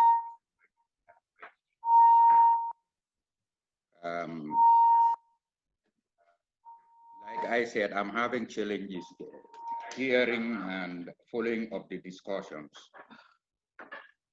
Hello? Yes, we're hearing you.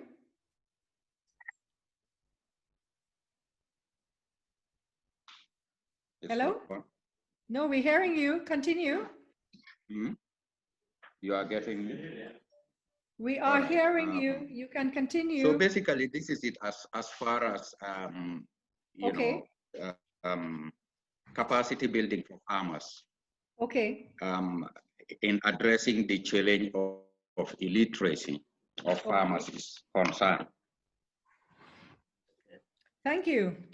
That's a very important point. Okay, let me just respond to that. We had a very similar issue in Jamaica, actually. And what we found is that, guess what? Farmers have kids, don't they? Don't farmers have kids? So one of the things we found, for example, is that when you think about organic farming, there are certain things that have to be measured and documented. The farmers have a difficulty in documenting it, but we found that if the kids are involved in helping their fathers or their mothers document the different things, it's helpful. Because if you have an older population that's not okura with technology and with WhatsApping, and because, for example, there are apps now that the farmers can tell the buyers, look, we have 50 tons or 5 tons or whatever else is, or we are supplying tomorrow. They may not be as familiar with the technology, but the kids can help in that regard. I'm not saying to not train the farmers, but I'm saying to use the resources of the kids and perhaps educate the kids more so that they will be in a position to help better. That's one point. Secondly, you indicated that you weren't hearing as well because you weren't able to participate because of challenges. But one of the things is that you have the hard document, and what we are basically doing is going through the document page by page. So if you have the document close by, you can actually follow some of the elements that we can actually, so I mean, it's not a great disadvantage. The PowerPoint and what we're talking is simply summarizing all of the things that are already in the document. So we were just really urge you to have a more detailed look at your sectors and the document even beforehand, so you could even follow better. Another point is that we're recording the sessions so that you can also, if you wish, go back and listen to some aspects or some areas of the recorded sessions. Yesterday's session we shared in the WhatsApp group, and we'll also do the same thing today again. Okay. Fantastic. All right, let's move on. Hello? Someone asked. Yeah. Anyway, it's fine. I don't need to delay so much. I think I'm getting, hearing problems here, but maybe this has to do with some personal challenges that I might. And we are hearing you perfectly. So, but I've been following when it comes to, what is in the document, and I think that's sufficient, given the fact that also our input has already been, added onto the document, especially when,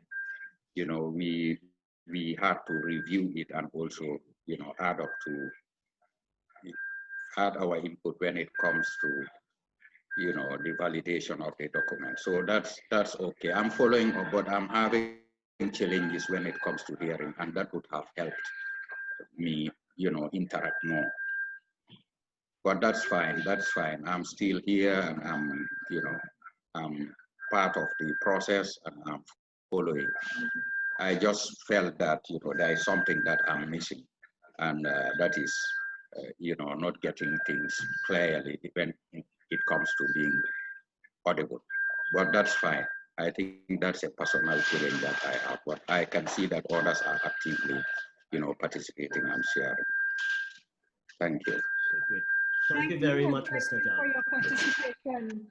You were great in all of those sessions, and we appreciate that a lot.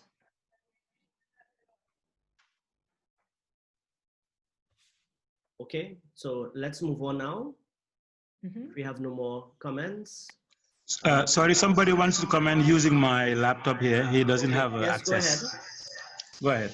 Okay. State your name and then you can. Ibrahim Njai, from National Food Security process, representing the managing director of National Food Security. Okay, great. Yeah, GGC, Gambia Granule Corporation.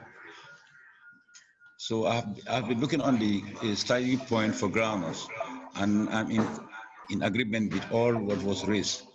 First of all is the production that has gone down considerably, considering in the 80s where it was 130,000 tons. And now for the, in the formal market, we are seeing a fluctuation between 20 and 40,000, which is very, very low. So I'm sure these are related to many issues like climate change, rural-urban drift, irregular migration. So you have an old, population for granule production. So therefore, we must try to change the farming methods. That is, try to make it semi-mechanized or fully mechanized. Also using irrigation system whereby the farmer can grow twice in the year. This can even encourage younger people to participate in the production of granules. So the volume needs to go up, because currently we are having a new plant being built that should be doing over 300 tons per day. So therefore it means that we need 10,000 tons for a month for it to be active. So there is definitely need to increase production. And well, there should be some research from the National Research Institute for high yielding varieties, and also varieties that can do very well and does not fit in our rain pattern. You can. So the other thing is about quality. Afrotoxin has been a major problem, has been affecting our trade, especially with the European market. But currently there is an ongoing project, the Afrotoxin Mitigation Program, whereby we are using a bioproduct called Afrosafe. So trial has been ongoing since 2014, and the results coming out are very impressive, very good, because most of the test results are showing that, with the use of aflatoxin correctly, you can have granules that are within the codex limit or even the European stringent limit of 4 ppb. So it is now, I think, for government to look at it, to see that these things are done countrywide, not only for our export, but also for our health. Because, granite is related to some health issues like liver cancer and so forth. So it's very important to, to produce quality nuts, especially using, this biocontrol method. So the other issue is that the value added is that we only make HPS cross into oil, crude oil, and cake. So with the use of aflatoxin, it means that, we can also export our cake to the European market, which is very lucrative. At the moment, because of the aflatoxin problem, we are only selling in the sub-region. So the other thing is about, also about value added, because there's an ongoing study for us to, refine our granite oil, crude granite oil, whereby it can be packaged into different sizes, like 1 liter, 5, 10, and even using flexi tanks, containers, whereby, you can buy as low as 20 metric tons. Because currently, if we want to sell, we are using ozone-going vessel, whereby you have to produce 1,000 to 2,000 tons. That takes time, and it means that capital tied down.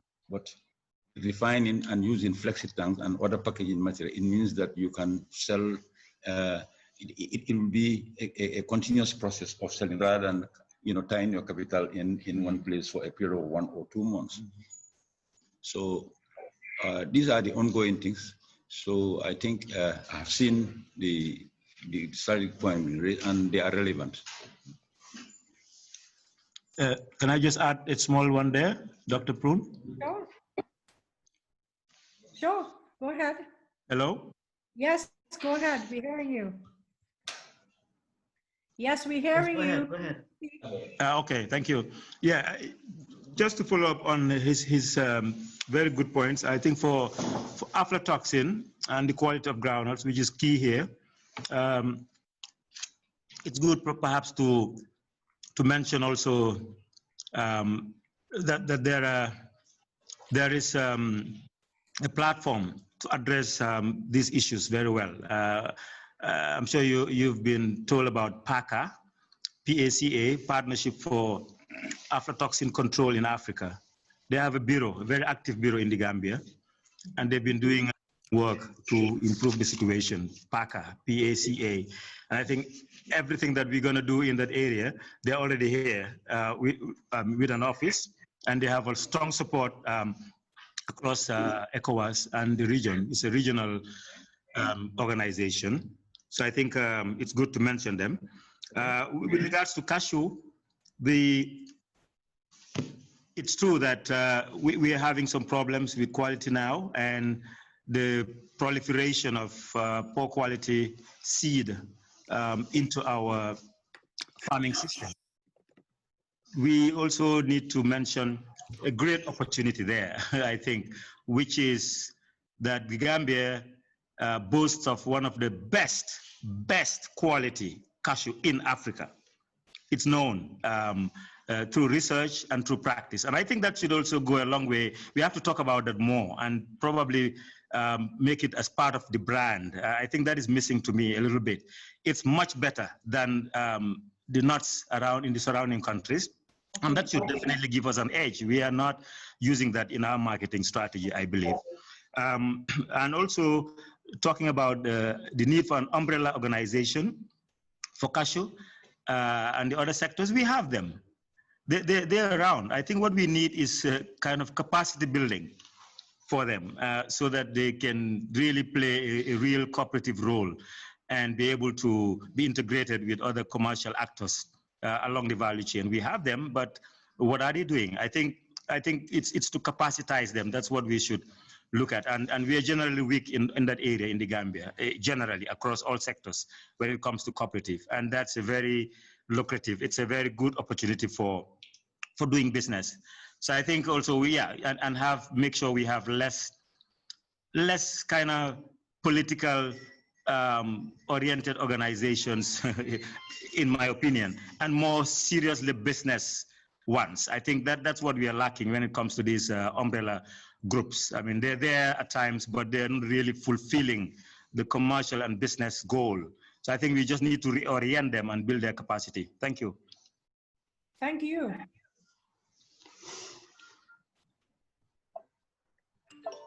Thank you very much. Okay, so let's continue with horticulture and light manufacturing.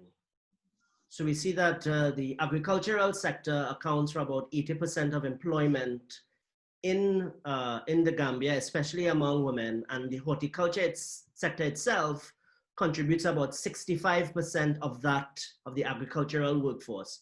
So we see that as a component of agriculture, horticulture is very significant, especially from an employment perspective.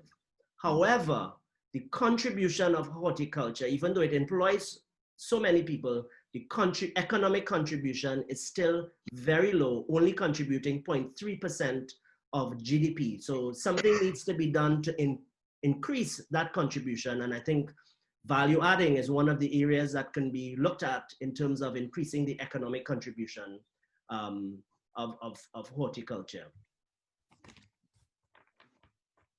They made good comments. Okay. Right, there are some opportunities that we can benefit from in the horticulture sector. The whole fair trade movement, I think that's a big thing. A lot of, especially Europeans and some of the developed markets, they're looking into fair trade. They want to make sure that whatever they purchase, whether it's beans or coffee or cashew or groundnuts, they want to ensure that the farmers are being paid fairly and treated fairly. Organic farming is another opportunity. The whole authentic and ethnic produce, again, that's an opportunity that can be taken advantage of. Health and wellness, people are looking for fresh, they're looking for organic, they're looking for things to make them feel better, live longer, and become more active. Performance foods is another area that could be looked at within the horticulture subsector. Some of the key issues facing horticulture is the high inputs and logistic costs, the cost of seeds, fertilizers, the cost of electricity and all of that, inadequate cold storage facilities, market access, packaging and processing is another area that is a major hindrance, inadequate financing opportunities and high interest cost rates. We see uncompetitive interest rates undermine reinvestment in the sector, inadequate agricultural extension services, limited specialization in extension services, logistical challenges of ready air and sea freight availability is another issue, high and peculiar incidence of pests and disease. Again, this is a challenge for production, but it's also a challenge for organic production. Periodic ferry inefficiencies and delays, limited ability to certify national production, lack of commercial depots for exports.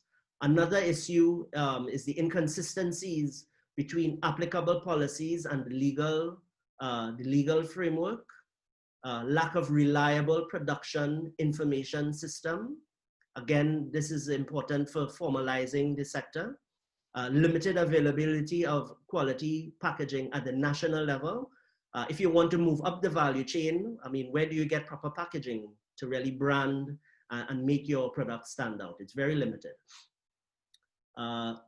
Poor after-harvest management, cost and strictness of standards, it makes it very onerous on some of the producers.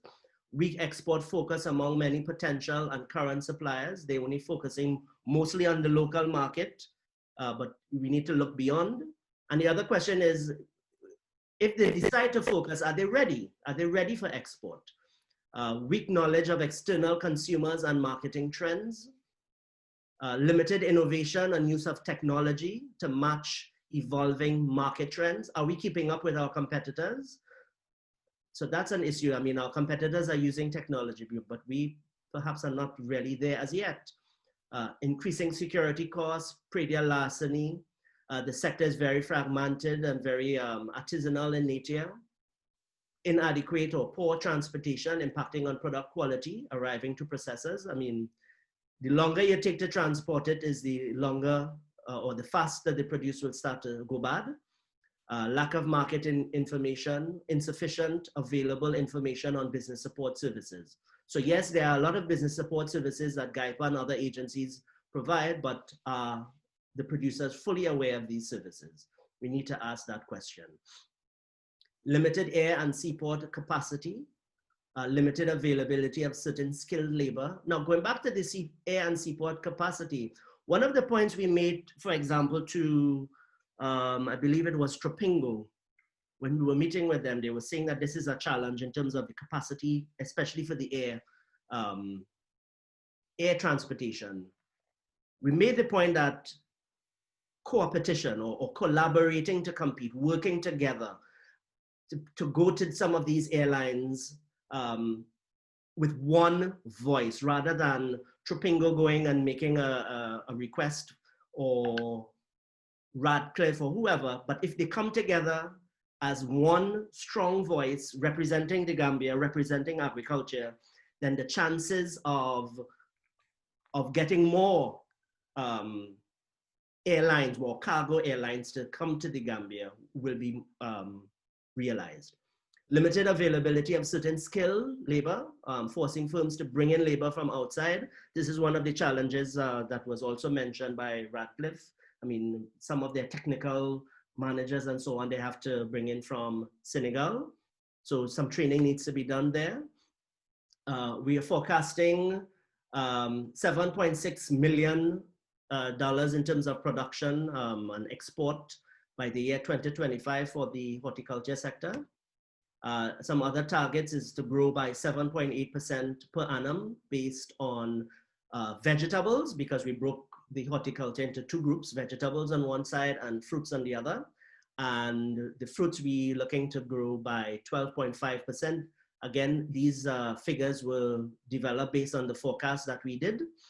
Other targets or goals will be to increase jobs and entrepreneurship opportunities in the sector, to capture new markets and new niches and become less dependent on the UK market. We found that the UK market is one of the main markets, UK plus the EU, one of the main markets that Gambia targets in the horticulture sector, and we need to expand that.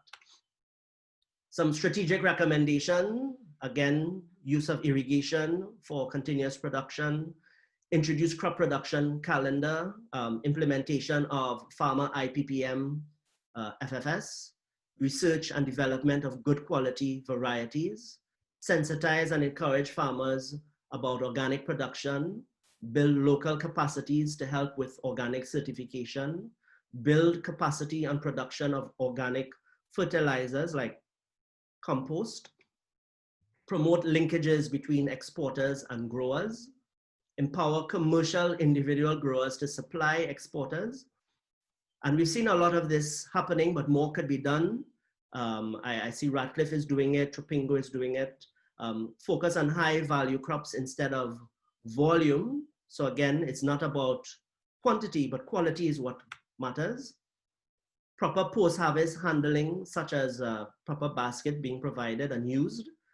Build regional cold storage facilities and reefers and park houses. I know Radcliffe has a cold storage facility near the airport, and they are sharing these facilities when they have excess capacity with some of the other producers. So that's a commendable initiative. Train producers on good practices, improve laboratory services for pest and disease diagnostic and residues. We'll move into light manufacturing and then we'll take questions after that, right? So light manufacturing, we looked at a few areas, about 10 different areas, included soaps, plastics, wooden products. Someone mentioned the issue of wooden products being included, and it's included here. We see apparel and clothing and other products made up from textiles, footwear, iron and steel products, articles of iron and steel, copper and aluminum. So these are what we covered under light manufacturing. And to distinguish between light manufacturing and industrial or heavy manufacturing. So we're only focusing on the light manufacturing for the export strategy. Key opportunities, market-based manufacturing. In other words, rather than producing what we can, we need to produce what the markets are looking for. Customized manufacturing is also another opportunity that we need to take advantage of. Again, producing what customers want and mechanizing your manufacturing production so that it can customize production. Information-driven market manufacturing. For example, the use of big data, and that is something that is grossly lacking in the Gambia. And Dr. Poon mentioned Tesla yesterday, and the fact that Tesla is using big data to really improve their services, improve their product, and to deliver exactly what the markets are looking for. So that's an opportunity that is being missed right now. Green manufacturing or any energy efficient manufacturing is also something that needs to be considered as an opportunity, because when you have green or energy efficient manufacturing, your energy consumption and the cost becomes cheaper in the long run. Responsible production, again, the whole issue of responsibility comes up again, and marrying services and manufacturing. So it's not just about producing goods, it's also improving practices and then also selling that service. So perhaps you can become an expert in a particular area, and then you can export that service to help other manufacturers in other competing or other countries, you know. Some key issues: cumbersome cargo clearance procedures, and we know about that. Numerous checkpoints, which impedes the transit and the transit trade and export and re-exports. So again, re-exports being mentioned here. A lack of conformity assessment services to ensure compliance with international standards. We mentioned earlier the high corporate tax as a key issue, high fuel and electricity and other inputs as well, very costly. The interest rates also high, inadequate skilled labor, non-enforcement of intellectual property rights, such as patents and trademarks. And not just the enforcement of it, but we also see that there are a lot of people who are not even taking advantage of intellectual property. Weak export focus among many potential and current manufacturers, again, producing only for the small local market. High focus on re-exports. Some companies lack the aggressiveness to go after new market opportunities. Perhaps they're comfortable with the markets they have and don't see the need to expand. Lack of market intelligence to drive research and development and production of goods that are in keeping with international market trends. Poor networking between firms. Weak strategic alliances between internal and external entities. High import content, again, many of the inputs have to be imported from abroad. Few companies follow best practices and quality standards, which leads to the low level of export readiness in the sector. And this is an important point. If you really want to export, you have to really, as I say, get with the program, follow the standards, improve your quality. In some cases, we've noted outdated production systems and lack of new technologies. Low utilization of quality management systems, weak linkages to research and development resources, both privately and academically. The limited use of environmentally friendly and clean production technologies, again, linking back to the green manufacturing opportunity. Limited use of innovation production technologies, for example, digital manufacturing. We see that some areas it's improving, but more can be done. Insufficient creative use of brand The Gambia. Again, there's only one The Gambia in the world, and we need to take advantage of that brand. Need for greater environmental and green practices. Many companies are undercapitalized. Many lack good marketing skills and know-how, and they lack information on the sector. There's limited economies of scale because there are just too many small companies. So they cannot reach that capacity to benefit from economies of scale. Again, over-dependence on the domestic market to locally focus. We need to export and to look at new markets. Limited availability of credit and finance, and high costs of some productive inputs such as energy and even labor in some instances, especially where you have to import labor. Need for greater coordination and communication among manufacturing associations. Again, going back to the point that was raised earlier, there's more organization, coordination, partnership needs to be fostered, not only in manufacturing, but in all the sectors. High shipping and distribution costs, inability to produce the volumes required to sustain global markets. Lack of comparative advantage, economies of scale, and lack of innovativeness.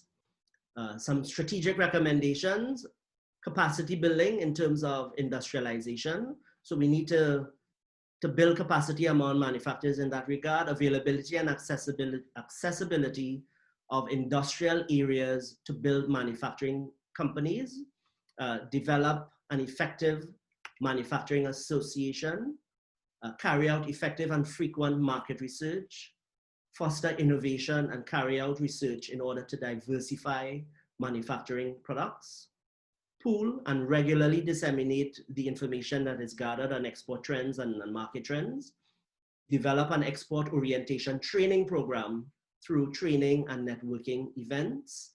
And we want to say target at least 20 micro, small and medium enterprises who are currently not exporting, but who have the capacity and capability to export, to provide the training and the capacity building to them so that they can seize the export opportunities. Develop a mentorship program to target MSMEs, again, encouraging them and incentivizing them to get into the export sectors. Encourage and incentivize international producers of key manufacturing inputs to set up in the special economic zone. So whether they're producing energy efficient air conditioners or whatever the case may be, get them to set up in the special economic zone and incentivize them accordingly.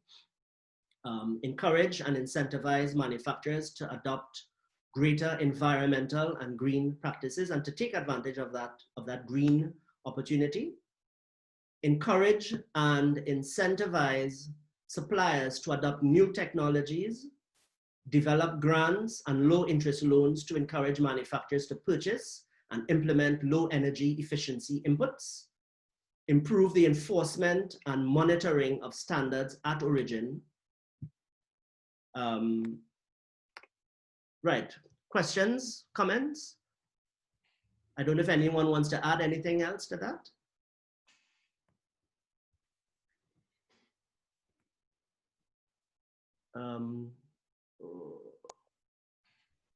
Okay, so we have a comment from Mariama Njai.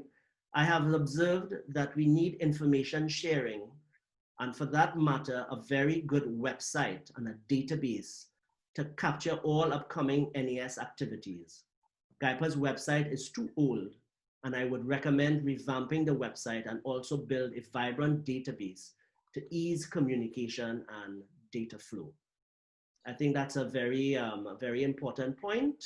Again, if you want to go with technology and improve technology, one of the easiest or low-hanging fruits is to develop a proper website to share information and to communicate. And it's great using WhatsApp, for example, to communicate among the exporters, and that's a good start, but we can do more, certainly.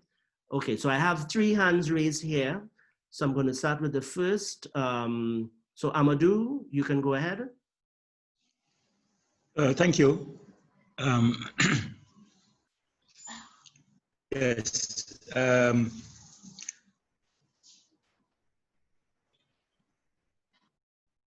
Yeah, I think there was a point on air cargo, and I think it was mentioned that companies need to come together to try to address that for the Gambia, because definitely companies are increasingly moving to Senegal to utilize the logistics there. And under the COVID, the problem has even intensified. So it's an issue, but and I think the proposal brought forward is a good one, but I think it should not stop there, because even if the companies get together and request for that, it doesn't come in that way. It's a business, it's commercial. They have to consider the profitability of focusing on the Gambia. If they're focusing on Senegal because there are lots of exporters, and it makes sense. So it's value to the companies to set up there. And that's why even our companies currently, especially those in the horticulture sector, are benefiting by using those spaces and services. So I think it's more about increasing our volumes, having more companies. In the horticulture sector, you've already noted, we have only three. It's so huge, it's so vast. We can have 50 players, just like that. And it would not even change a bit, because the farmers are there, the land is there. I mean, production can happen. So I think if we increase at those levels, and also the current companies that are exporting also do a bit more, I think that will go towards addressing the air cargo issue. But I think the other way, as was proposed to address this, may not be commercially quite feasible. With regards to capturing markets, new markets outside of UK, I think that's a highly relevant one. Some farms are already beginning to do that. We saw Tropingo, for instance, entering into a new market or new markets this year and even the last 2 years. And there are big potentials in Asia, Asian markets also, especially now. So I think definitely we need to diversify, and the product would still be profitable in that sense. So it doesn't have to be the European market. Also the issue of export bureaus, I think and mentoring and training of MSMEs to be export oriented and to have a critical number that can enter into the sector. That is key. I think GAIPA has been doing a lot, definitely. They produce a lot of information and distribute it. I think that's excellent, but it's now up to the players, the businesses, to come along and grab those opportunities. And I just wonder, I know there has been the AGOA Bureau. To me, I think which was reinforcing the export services at GAIPA level. That has been a very good one. It was closed for several years due to Gambia opting out of AGOA for several years, but we are now reinstated, and I think we will that one. I think that will be very targeting the main support. The final point, I think is missing on the manufacturing sector. That is, I think, a key tool for us to enter into the export markets is to aim to enter into regional value chains and global. I think for me, that's for Gambia, the way we are, that's one of the ways that we can tackle this. So having our small players here, business linkages with bigger players and supplying them would be a very good way. In fact, our companies can even receive support, financing, capacity building, increase in terms of the orders, and they can expand because there are orders somewhere outside there, with demand. That's the way. So I think building those linkages for regional and global value chains should be key for this manufacturing sector. And there are projects already emerging to tackle that. One is the UNIDO project that I think I mentioned yesterday called WACOMP, West Africa Competitiveness Program. They're working specifically into that and making sure that there are B2Bs organized where the players will go and meet procurement managers of global companies. We are organizing and working also along those lines to bring them together. We were stopped by the COVID-19, but we should have started those activities. So then they will be prepared, they will be trained, they will be coached and mentored. So they will go and meet these serious officials from some of the largest companies in the world to look at how they can get back home and organize themselves in terms of packaging, in terms of quality. So those are the main issues we identified. And also to support industrialization. So I think, yeah, that was just a point that I think was missing, and I wanted to add on that. Thank you. Really?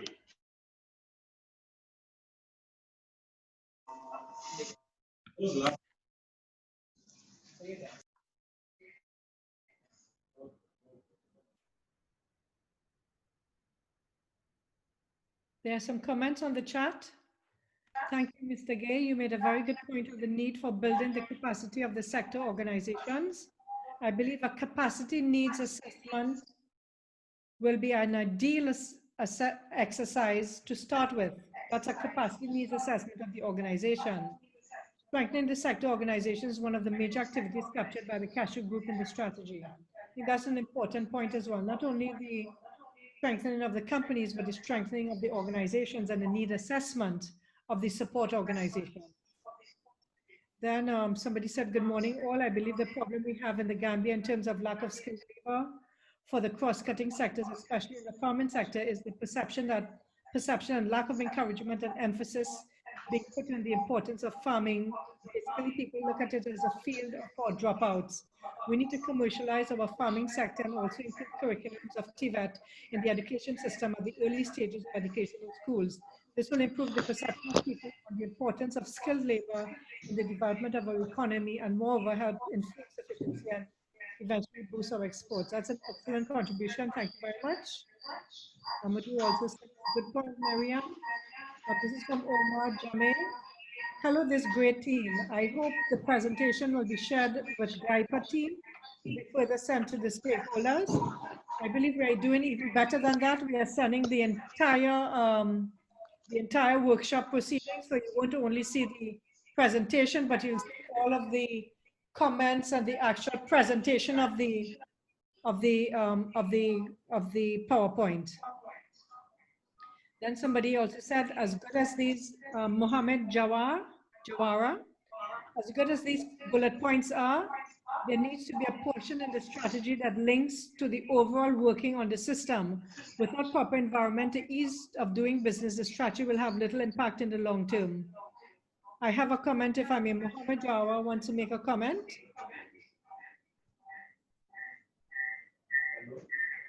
Mohammed Jawara, can you comment?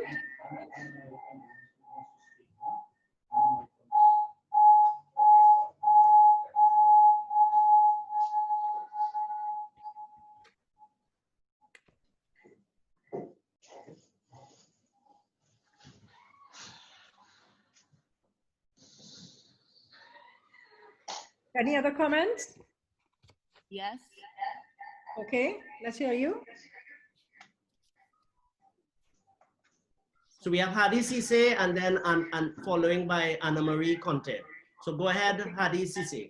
Okay, thank you to Dr. Poon and team for that brilliant presentation. Most of the challenges that we face in the sector were well captured. But I'll just like to add a few comments. The first one is with regards to the issue of the seaport. The seaport in the Gambia, one of the main challenges we face as exporters of horticultural produce is the congestion. The congestion there, it's quite bad, but yeah, so, and that affects a lot of issues with regards to the export. Also, there's the issue of the sockets at the port. given that we're dealing with highly perishable produce and the cold chain needs to be kept, sometimes, like for instance, last year we had that issue wherein the cold storage from the farm, the produce were transferred to the container, and then it got to the port. By the time it got to the port, it wasn't connected, so there was that break in the cold chain. So as a result, by the time the produce got to the market, there was a lot of issue with the quality because of the break in the cold chain. In addition, because of the congestion, a lot of times what we see is because, you know, with horticulture export, planning is very important. Like for instance, if we get information of the estimated time of departure, and then we do our planning according to that, and sometimes, you know, we release the container only for it to, you know, be stationed at the port because, you know, because of the congestion issue, so it can't really depart. Another issue with the air freight, moving on to the air freight, some of the issues that we observe in the air freight, as Amadou mentioned, cargo, we don't have any cargo flights coming to the Gambia. So this is because of the volume that is coming out of Gambia. So there was a valid point raised about exporters coming together, which could work if, you know, our volumes are consolidated, and this will make it, you know, very attractive for the cargo flights to come into the Gambia. But unfortunately, we've had cargo flights coming in, they did their research, they did their survey, but unfortunately, they wanted us to guarantee them a specific volume for them to come into these markets. So when they requested the volume from the various exporters, and then, you know, they did their research, they just felt that, you know, it just wasn't, you know, enough. So what, sorry? Yes, at the end of the day, it's business. So the economics need to make sense. The issue with the sea freight is causing a lot of horticultural exporters to explore alternative measures, like for instance, using the Senegal Dakar port. Because with the Dakar port, it seems to be, okay, not more efficient, but, you know, yeah, you know. Yeah, so sorry. So yeah, with the Dakar port, apart from the high level of efficiency, the produce get to the market in 7 days, compared to the Gambia port, wherein it takes at least 3 to 5 weeks. So the difference is massive. And, you know, given that we're dealing with highly perishable produce, time is everything. Time is the main factor. Also, for the strategic recommendation, there was something about, I believe, regional cold storage facilities. For me, that might be an issue because, for instance, let's look at the airport. We have cargo, we have the cold storage facilities there. Since its establishment, it has been a wild elephant. So maybe perhaps we need to learn from that experience, because the thing with centralized cold storage facility, you know, setting up a cold storage is not just about the facility. We need to consider the running costs. And usually these are very expensive. Like the facility is at the airport, but it's very expensive for the targeted beneficiaries. So at the end of the day, you have a highly sophisticated. Can't reach the users. Yeah, so you know, because it's a public good, one would assume possibly, you know, the rates are subsidized, but the charges that the facility is currently charging is too expensive, and you know, using it is a big issue. Yeah. So, you know, these are some of the issues with regards to the cold storage, because there's no sense of ownership with centralized cold storage facilities, and also the running costs. Because we, for instance, the few private players that have the cold storage facilities, we do incur very extremely high costs to run these cold storage facilities. So centralizing it, I don't know, maybe we have to revisit that. Also, the airlines coming here, because again, with the cargo flights, obviously there are no cargo flights coming to the Gambia, meaning that we rely heavily on the passenger flights. Now the issue with that is, for instance, Gambia Experience, they have the monopoly for direct flights to the UK. So the charges are extremely high. SN Brussels, they have the monopoly for flights to EU. But the feedback we got from the airlines was that the landing charges in the Gambia are high. Also the cost of refueling. You know, it's a global market now. So whatever anything that we're doing, we need to ensure that it is competitive, because otherwise they go to other markets that are more attractive. Like for instance, you have flights going to KVAT just to refuel, which are going to America just because, you know, the rates there are very, very low. So I think government needs to see what they can do with regards to, you know, the charges that these airlines are always complaining of, to make it a bit more competitive, to ensure that, you know, it will trickle down to the exporters in terms of the charges that we're paying. Also, yeah, I mean, it's a blessing that the horticultural season coincides with the tourism season. So it further shows the linkage between the two sectors, because the horticultural sector heavily depends on the tourism season, because we depend on the flights that are coming in. But sometimes the issue with that is we would work on a plan. We'll get a flight to carry our goods, but then sometimes, you know, because these are passenger flights, we'd get all the way to the airport with our produce, and then only for the pilot to say that the plane is too heavy. I can't really take this cargo today. You know, it's very unreliable. And given again that we're dealing with highly perishable produce, you know, it has a lot of impact on the quality, because there's already that break in the cold chain, and then we have to transport it again back to the processing pack house to ensure that, you know, we try to store them in good conditions for possibly the next available flight. So it's very unreliable. So these are some of the issues. Thank you very much.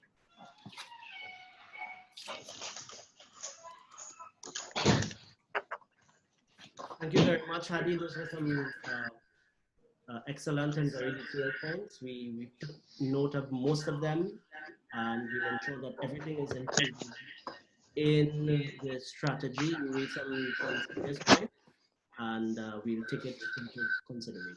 Thank you. I see we also have Yinka wants to ask a question. Yinka, go ahead. Or make a comment, I say. Yes.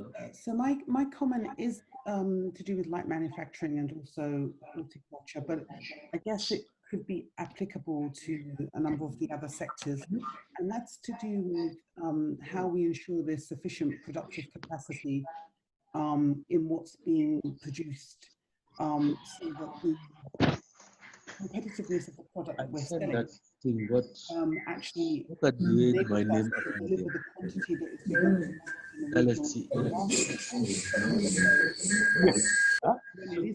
it's my phone. Competitive price. Yeah. So my issue is around because you were saying the whole issue around export is part of light manufacturing.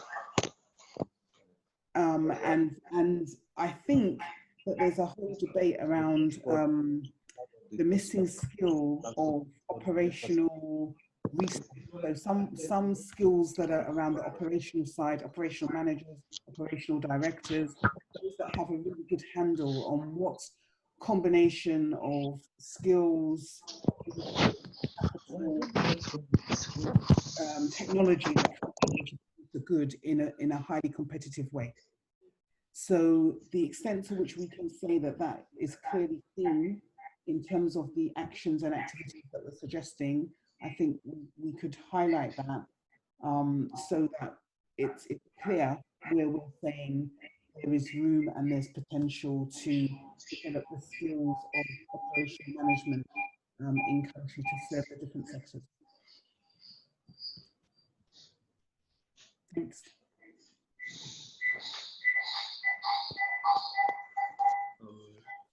getting some strong feedback. But, some people are still okay, on. good. So we have Mohammed Jawara who's been trying to ask a question. Go ahead, Mohammed. Thank you, Ron. Thank you very much for giving me the opportunity to speak here. I'm joining you guys, very early morning here in New York. So I think having listened to everything that has been said since yesterday, this document looks great, the strategy looks great, etc., etc. However, I do believe that there's a missing element in all these things that needs to be addressed first. In order to have a successful export strategy, one must have a business environment that allows people to be able to conduct themselves in a way that will allow them to be motivated to do their thing. Okay, and in the Gambia, I don't think that really exists. I've been in agriculture for the last 6 years, yes, it should and be treated. every single time we do things, we always face things. I'll just give an example. Last night, I have a farm in the bush, and last night the police went to the place to arrest all my employees and took them to a police station on the suspicion of somebody smoking weed.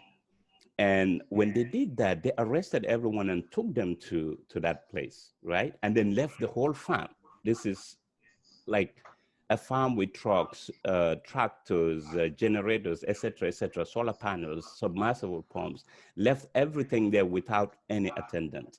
So that's just one example, but I have so many other examples that I see that really tell me something that I used to hear from people, because when I try to embark on this journey, people used to tell me, man, you can't go to the Gambia and do business over there because they'll frustrate you until you leave, right? So this strategy must incorporate in itself something that will allow businesses to be able to express themselves, to be able to complain to a body, to be able to, deal with the authority in such a way that they can function.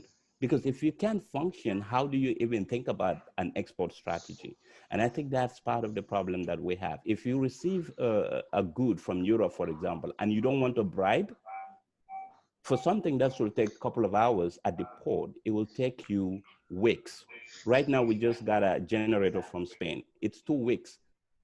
We keep being ping pong balled from one department to another. Go here, go here, go here. So this strategy, GAIPA must be able to have something in place that will allow businesses to exist, to operate without any interference. And I think without that, then this strategy will just be another dead stuff along the way. Thank you.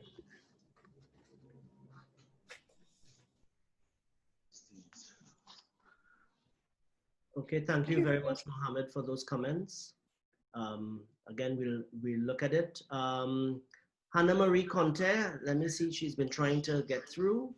Can I just say something in response to Mohammed, please, just quickly? I don't want to take up time because I'm actually more keen to listen, because I'm obviously from a donor agency. I'm not like the Gambians are driving this. This is a sad state of affairs, and and we hear many of these stories, not just for Gambia, for many countries. And I think it's important to recognize and state that yes, this happens, and it's a story that we continue to hear in LDCs, developing countries, small island developing states. So what do we do? There is that situation, and you've spoken to it yourself, Mohammed, when you said about GAIPA needs, to have an interface to be able to address these kinds of issues. So the question is there an inroads that GAIPA has as a one-stop shop for exporters, such that even though government agencies may be doing rent seeking, is a nice way of terming what's going on in terms of these additional costs, that may be happening, and you may not be able to control that for the whole economy, but recognizing the importance of the export sector, is there a mechanism which is a one-stop shop? Is the single window system working effectively so that when all the paperwork is delivered electronically, there's no individual person who would be able to stop equipment, goods. So I completely agree. You know, the ease of doing business is central to this, and it's essential. You know, it's not. We of course can put what we can put into the strategy, but this has to be driven from government. And I think this is a question that GAIPA, Ministry of Trade, will need to respond to with the Ministry of Finance and the government overall, because otherwise the strategy doesn't change what it really needs to change. So I just wanted to make that quick comment. Thank you. The environment.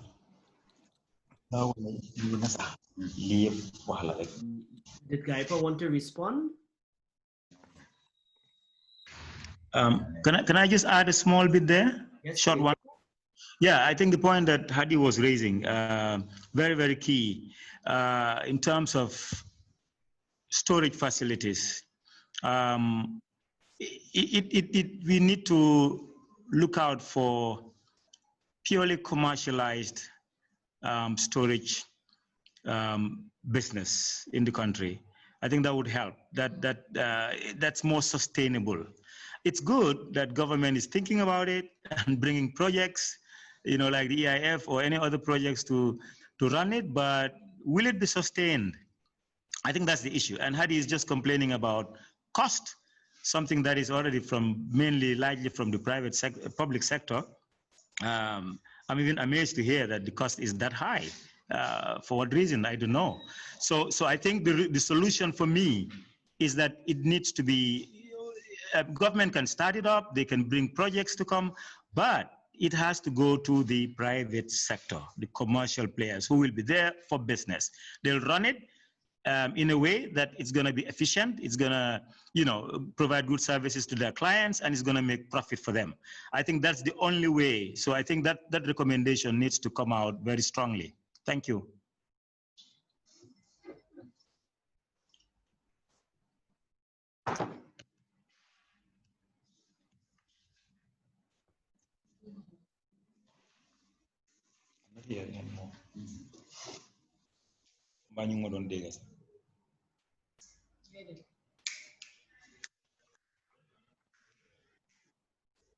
Yeah. He's talking? No, he's not talking. And they have problem. Huh? Yeah. Wait for them to come. Wait for them to come. One of the questions I was wondering, there's just a teaser. We weren't hearing you. Could you kindly repeat? Yes. Yeah, thank you. One of the questions I was wondering, and this is just a really cheeky one, the weed that those guys were smoking, was it local? Yes, it was local. Right. So yes. aren't you creating some linkages? And I'll just mention that the way Jamaica has been able to deal with this is that they are actually in the process of creating high value added products from the weed. So instead of throwing it out through the window, why not add value? I'm not saying to get customers and visitors to come to get high in the Gambia, although they come to do that. But that's high value. But that is high value getting high, right? The point about it is that today, right now in Amsterdam, there are shops where you can eat marijuana cookies and all of these kinds of things. And the point about it is that we in the Caribbean and in these developing countries have been told so often that these are illegal and everything else until they're able to capitalize on it and make all of the money for it. And in 10 years, they say, okay, you can do it. When everybody make all the money already. Think outside of the box.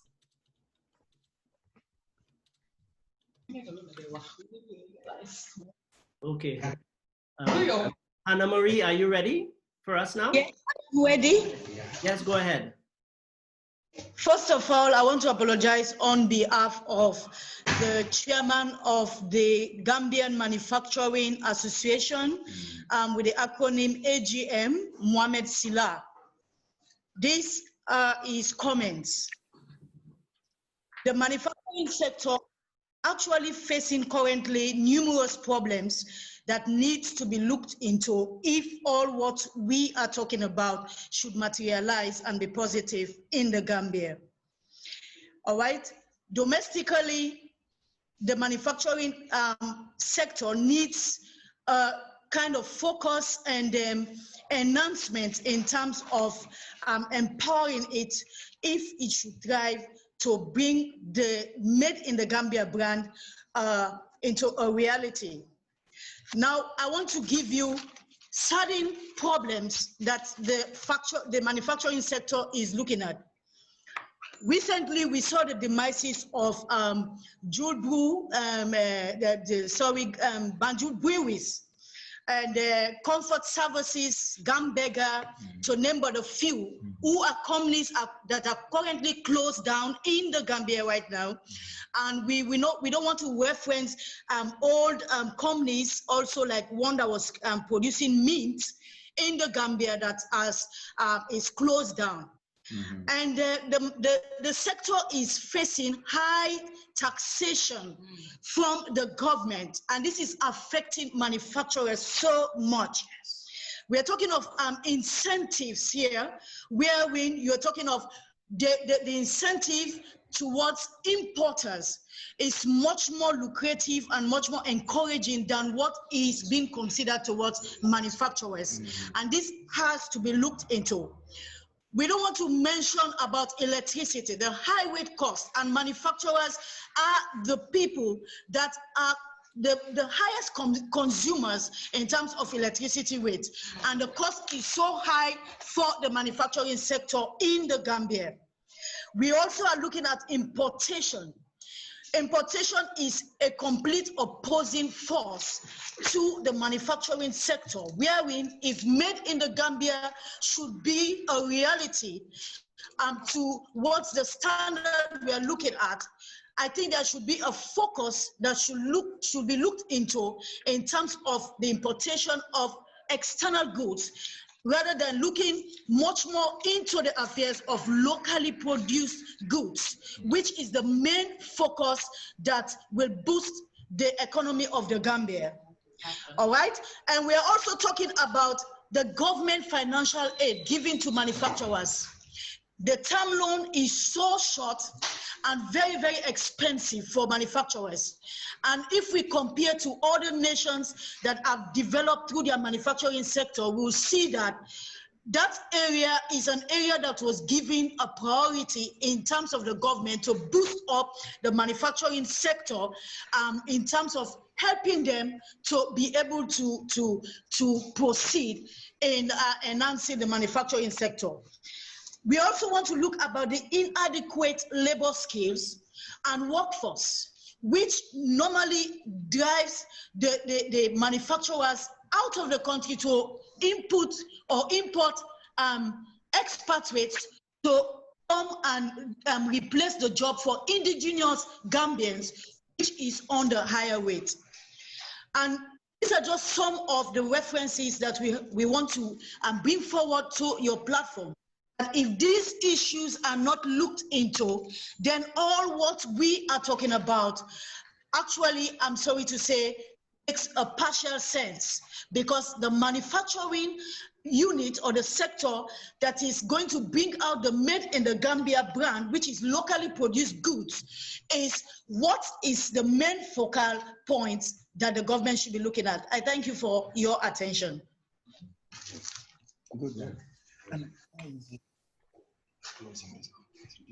Thank you very much, Hannah Marie, for those passionate comments. We have a few more. I don't know if anybody wants to say anything else concerning that. We have a few more questions. So we have Kosu Fadera. Go ahead. Oh, good morning. Thank you very much for giving me the opportunity. I've been also listening since yesterday. Are you getting me? Wait, what's it? We're hearing.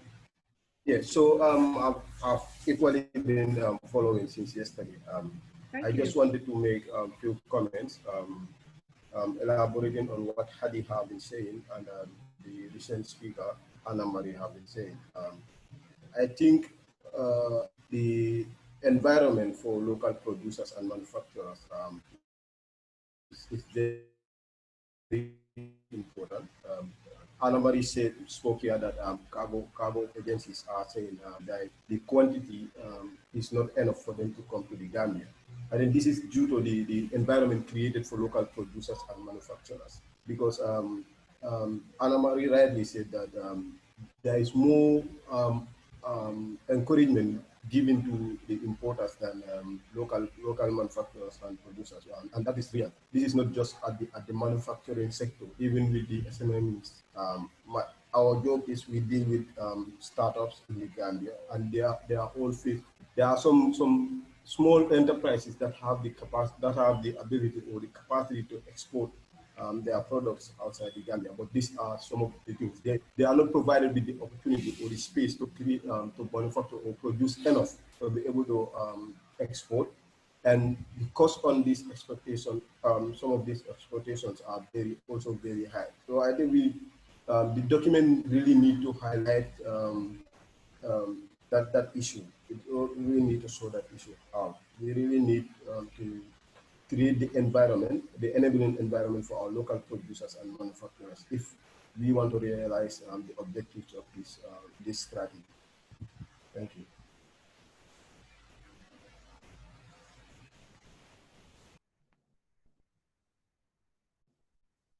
Thank you very much, Mr. Fadera.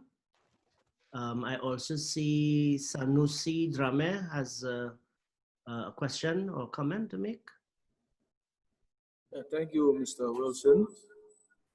Alluding to what the gentleman said a few minutes ago regarding commercialization of storage facilities, I think he has a great point. But first, the legal and regulatory frameworks, if not existing, need to be first put in place or enhanced to ensure effective regulatory oversight of that sector.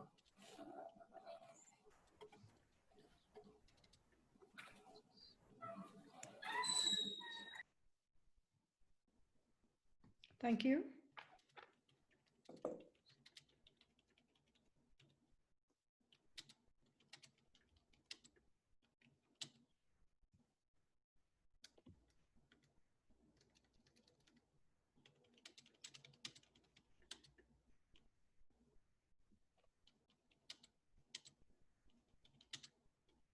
Can I do a quick summary?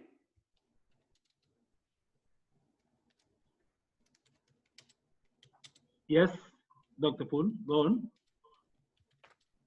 So I just want to say thank you again for all of your fantastic and engaging comments. Just to give a quick summary of some of the, of course, not all of the points that have been raised. Starting with the issue that we should consider environment and resilience as one of the cross-cutting issues. And I think what we need to do here is to decide whether it's a success factor or whether it's a cross-cutting issue. So I think it's something we need to discuss because there are about 3 elements in the success factors like resilience, like responsibility and so that are, and sustainability that are linked to this issue. So we'll have to pull our heads around that one. There's also a very fantastic point raised about the whole issue of local production and regional markets. I think that we'll engage some more on. With regard to, there's also a point about co-opetition and cooperating. This is especially when it comes to issues of air access with Tropingo, Radcliffe, and seeing how they can actually work together. The whole idea that there's a need for critical mass of the air transportation system and issues to make sure that it actually can happen on the side of the Gambia. There's also the issue of this whole issue, the point that was made about the white elephant and cold storage at the airport, and the need for much more sustainable strategies, and possibly one of the COVID responses could be to reduce the cost of storage at the airport, given the limited flights and everything else that's going on. But I think there's also the need for stronger, not only co-opetition, but negotiation, because on the one hand, The airlines want you to give minimum quantities, but on the other hand, when you bring things to the airport, they're saying that it's not enough space. So I think strong co-opetition, but also strong negotiation capabilities will be very important there. There's also the issue of authenticity and ethnic, to produce products that are locally based, linking to local production and regional markets. The whole issue of focusing on technology and also talent. There's also a lot of information on moving up the value chain, but also understanding what these value chains are, and also integrating into the local, regional, and international value chains. And also this issue of quality versus quantity in terms of adding value along those chains. There's also been a lot of information and also interest in the issue of linkages, the whole issue of the WACOM and the West African Competitiveness Project that needs to be taken on board. Global value chain readiness, another important point. There's also an issue of the literacy in terms of farmers, and of course the whole point about getting farmers IT ready, but also getting their kids involved in training and doing that. There's also a very passionate call for the business environment and to really ensure that the business environment in the Gambia is really optimal to support businesses. There's the issue of high taxes, little incentives, more incentives to importers, high cost of operating, high cost of inputs and high duties on the inputs into manufacturing locally. I think all of those points need to be really taken into account, and also the legal and regulatory parameters within which those are worked on. And generally in terms of looking at moving up the value chain, to really rethink this whole idea about weed nutraceuticals and how we can actually build value on that. So it's something we need to think about. And in closing, just before you close, Dr. Poon, pardon? Just to let you know that we had one person who asked a comment just before you started. No, that's fine. Please go ahead. So Mudu Toure, you wanted to comment. Please proceed. Yeah, thank you very much. Although I missed part of the presentation, but I just wanted to address the point that the skills gap in agriculture, especially in the export crops, is very much lacking in the country. We have very few institutions that provide skills training in agriculture, and this is an area which needs to be strengthened. So if you compare the population in agriculture to other sectors, the institutions available in these sectors are far greater than those that are providing training in agriculture. So if you go to some of the commercial farms, they engage in people outside the country. There is a limited qualified personnel to handle most of the technical work like farm managers, etc. So this is an area that needs to be strengthened in order to push forward the export sector in agriculture. Again, in terms of perishable good handling, this is the case which Hadi has pointed out in the airport or in the seaport or in the land borders. Personnel, we need to have a way in which personnel there have an understanding and have the skills to handle perishable goods when they receive them, to avoid cases like what Hadi has explained. So these are all issues that will strengthen the export business in agriculture to avoid wastage, etc. So lastly, the point on the cold storage. This is very important, the one in the airport. I'm lucky that I was part of those that I would say not negotiated, but facilitated the implementation of that project. And I think there is need to really discuss how to better utilize that facility. Before it was built, this was there was an appraisal by the GIA, which is now managing this, Gambia International Airlines. Although it's government owned, but it's registered as a private company, profit making company. So maybe they could have, the NES should take into account issues surrounding how to manage facilities like this, or probably cold storage facilities that can boost exports, but also coordinate this kind of facilities with airline companies, so that they know they exist, with also companies that are producing and exporting perishable goods, so that the coordination and the stakeholder engagement could bring together people and stakeholders in a way that it could help them in a way that it could boost the export sector in general. Thank you. Thank you very much, Mr. Toure.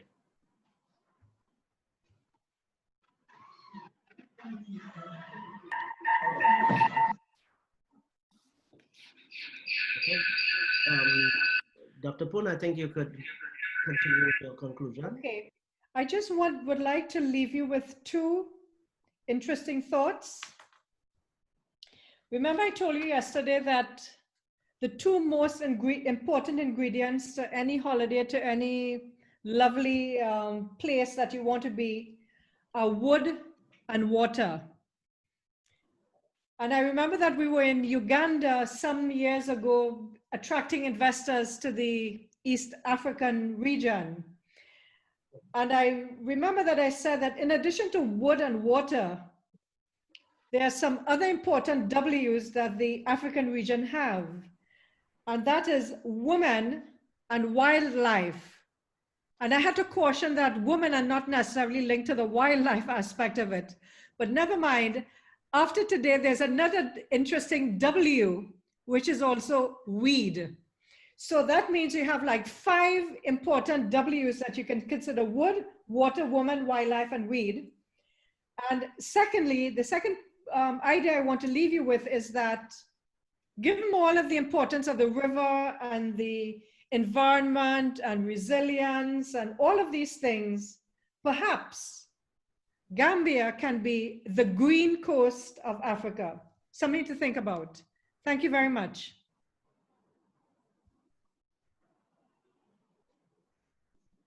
All right, just as before we conclude, just to let you know, in terms of the way forward and the timelines that we have moving forward. So we want to give you an extended opportunity to relook at the document, to think about everything that we've discussed over these last 2 days. If you have any other comments or feedback that you want to share with us, you can either email us directly, you can email it to GAIPA, you can share it in your WhatsApp group. There's so many ways to share your comments. So we're giving you until next week, Friday, which is July 31st, as the deadline to receive comments. And then we will put everything together and try to incorporate as many of the comments as possible within the final document. And we will turn that around within 2 weeks. So by August the 14th, we will look to send out the final National Export Strategy 2021 to 2025.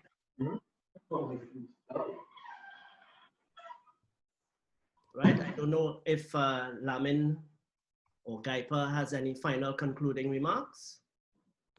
All of you will get it. And the feedback is important for us.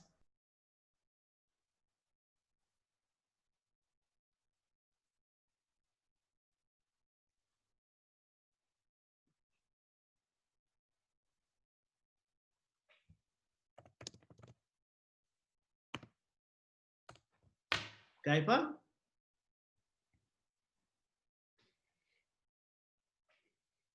Lamin, do you have any comments? Okay, yeah, all right. I was muted. Oh, okay. All right. All right. Thank you once again, Kevin. Thank you, Dr. Poon, and of course to Yinka for the support. I mean, that has been given. I mean, to GAIPA, you know, over the past months. I mean, to help realize the Gambia's new national export strategy. I also want to thank the participants for taking time to participate in this 2-day workshop. It has been very interactive, quite enriching, and the commitment demonstrated is definitely commendable.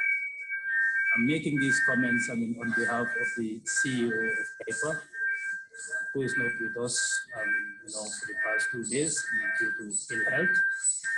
But all the same, my team has been around, they've been formidable, from the inception. And I must, express, words of gratitude, to them. And also tell them to keep up the good work, to make sure that the strategy is validated, the final version is shared, and then we move into the implementation of the strategy, which is very, very crucial for us. On that, I must say that there is need for us to look at the implementation arrangements for the successful delivery of the strategy. Mariama made a point similar to that with regards to having a robust database. I would call it a robust implementation management tool that will help track implementation and also help in terms of strengthening accountability and reporting. I had discussions with a number of stakeholders after the session yesterday. And one of the suggestions that came out of the discussions is to urge sectors to look at the action matrix, that is built into the strategy, identify those outputs that have already been earmarked by them for implementation, and then in the process also identify the outstanding activities that would need resource mobilization. So in this regard, the strategy is not only a planning tool, but it's also a communication tool, a tool that we can use to engage partners, engage donors, and also use during budget bilaterals to make sure that the outputs in the strategy are adequately mainstream into our annual, medium, and long-term work plans and budgets. That's very important if we are to really mainstream and enjoy full implementation of the strategy. Sectors must take ownership of the strategy. It's a national strategy. It doesn't belong to Gaipa. That's why we have all the sectors here represented. So Gaipa will help in terms of facilitating, and naturally, it will serve as the seat of the secretariat, but also would need to be strengthened in terms of resources and capacity to help in the coordination or to ensure, the effective coordination of the implementation process. So I would urge all the stakeholders, to, really, look at the strategy from this perspective and continue to give the support that we enjoyed from, during the design of the strategy throughout to the successful implementation of it. So on this note, once again, I wish to thank you all for your active participation, and once again, thank the Commonwealth Secretariat for the valuable support that they continue to extend to Gaipa and the Gambia, as a country. Thank you.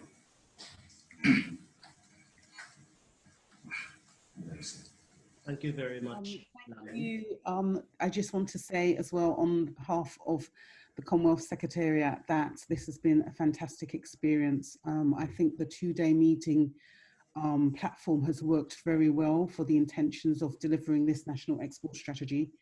It's one of the first ones that I've had to do with member states.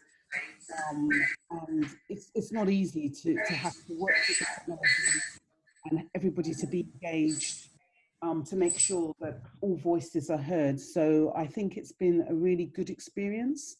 I want to thank the stakeholders for staying engaged, for staying with us. At the end of the day, this is your strategy. So I sensed and felt the full commitment of the participants in terms of raising the issues that you experience now and what you would like to see transformed for the future. And I think that that will bode well for as we take this strategy forward.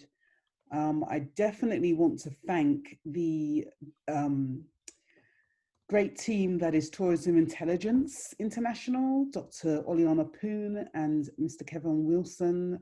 You know, this is the third national export strategy that the team have done over the years with me. And it's always a pleasure to work with this team because, you know, they come prepared, they deliver, they're engaged and dynamic, and they just really feel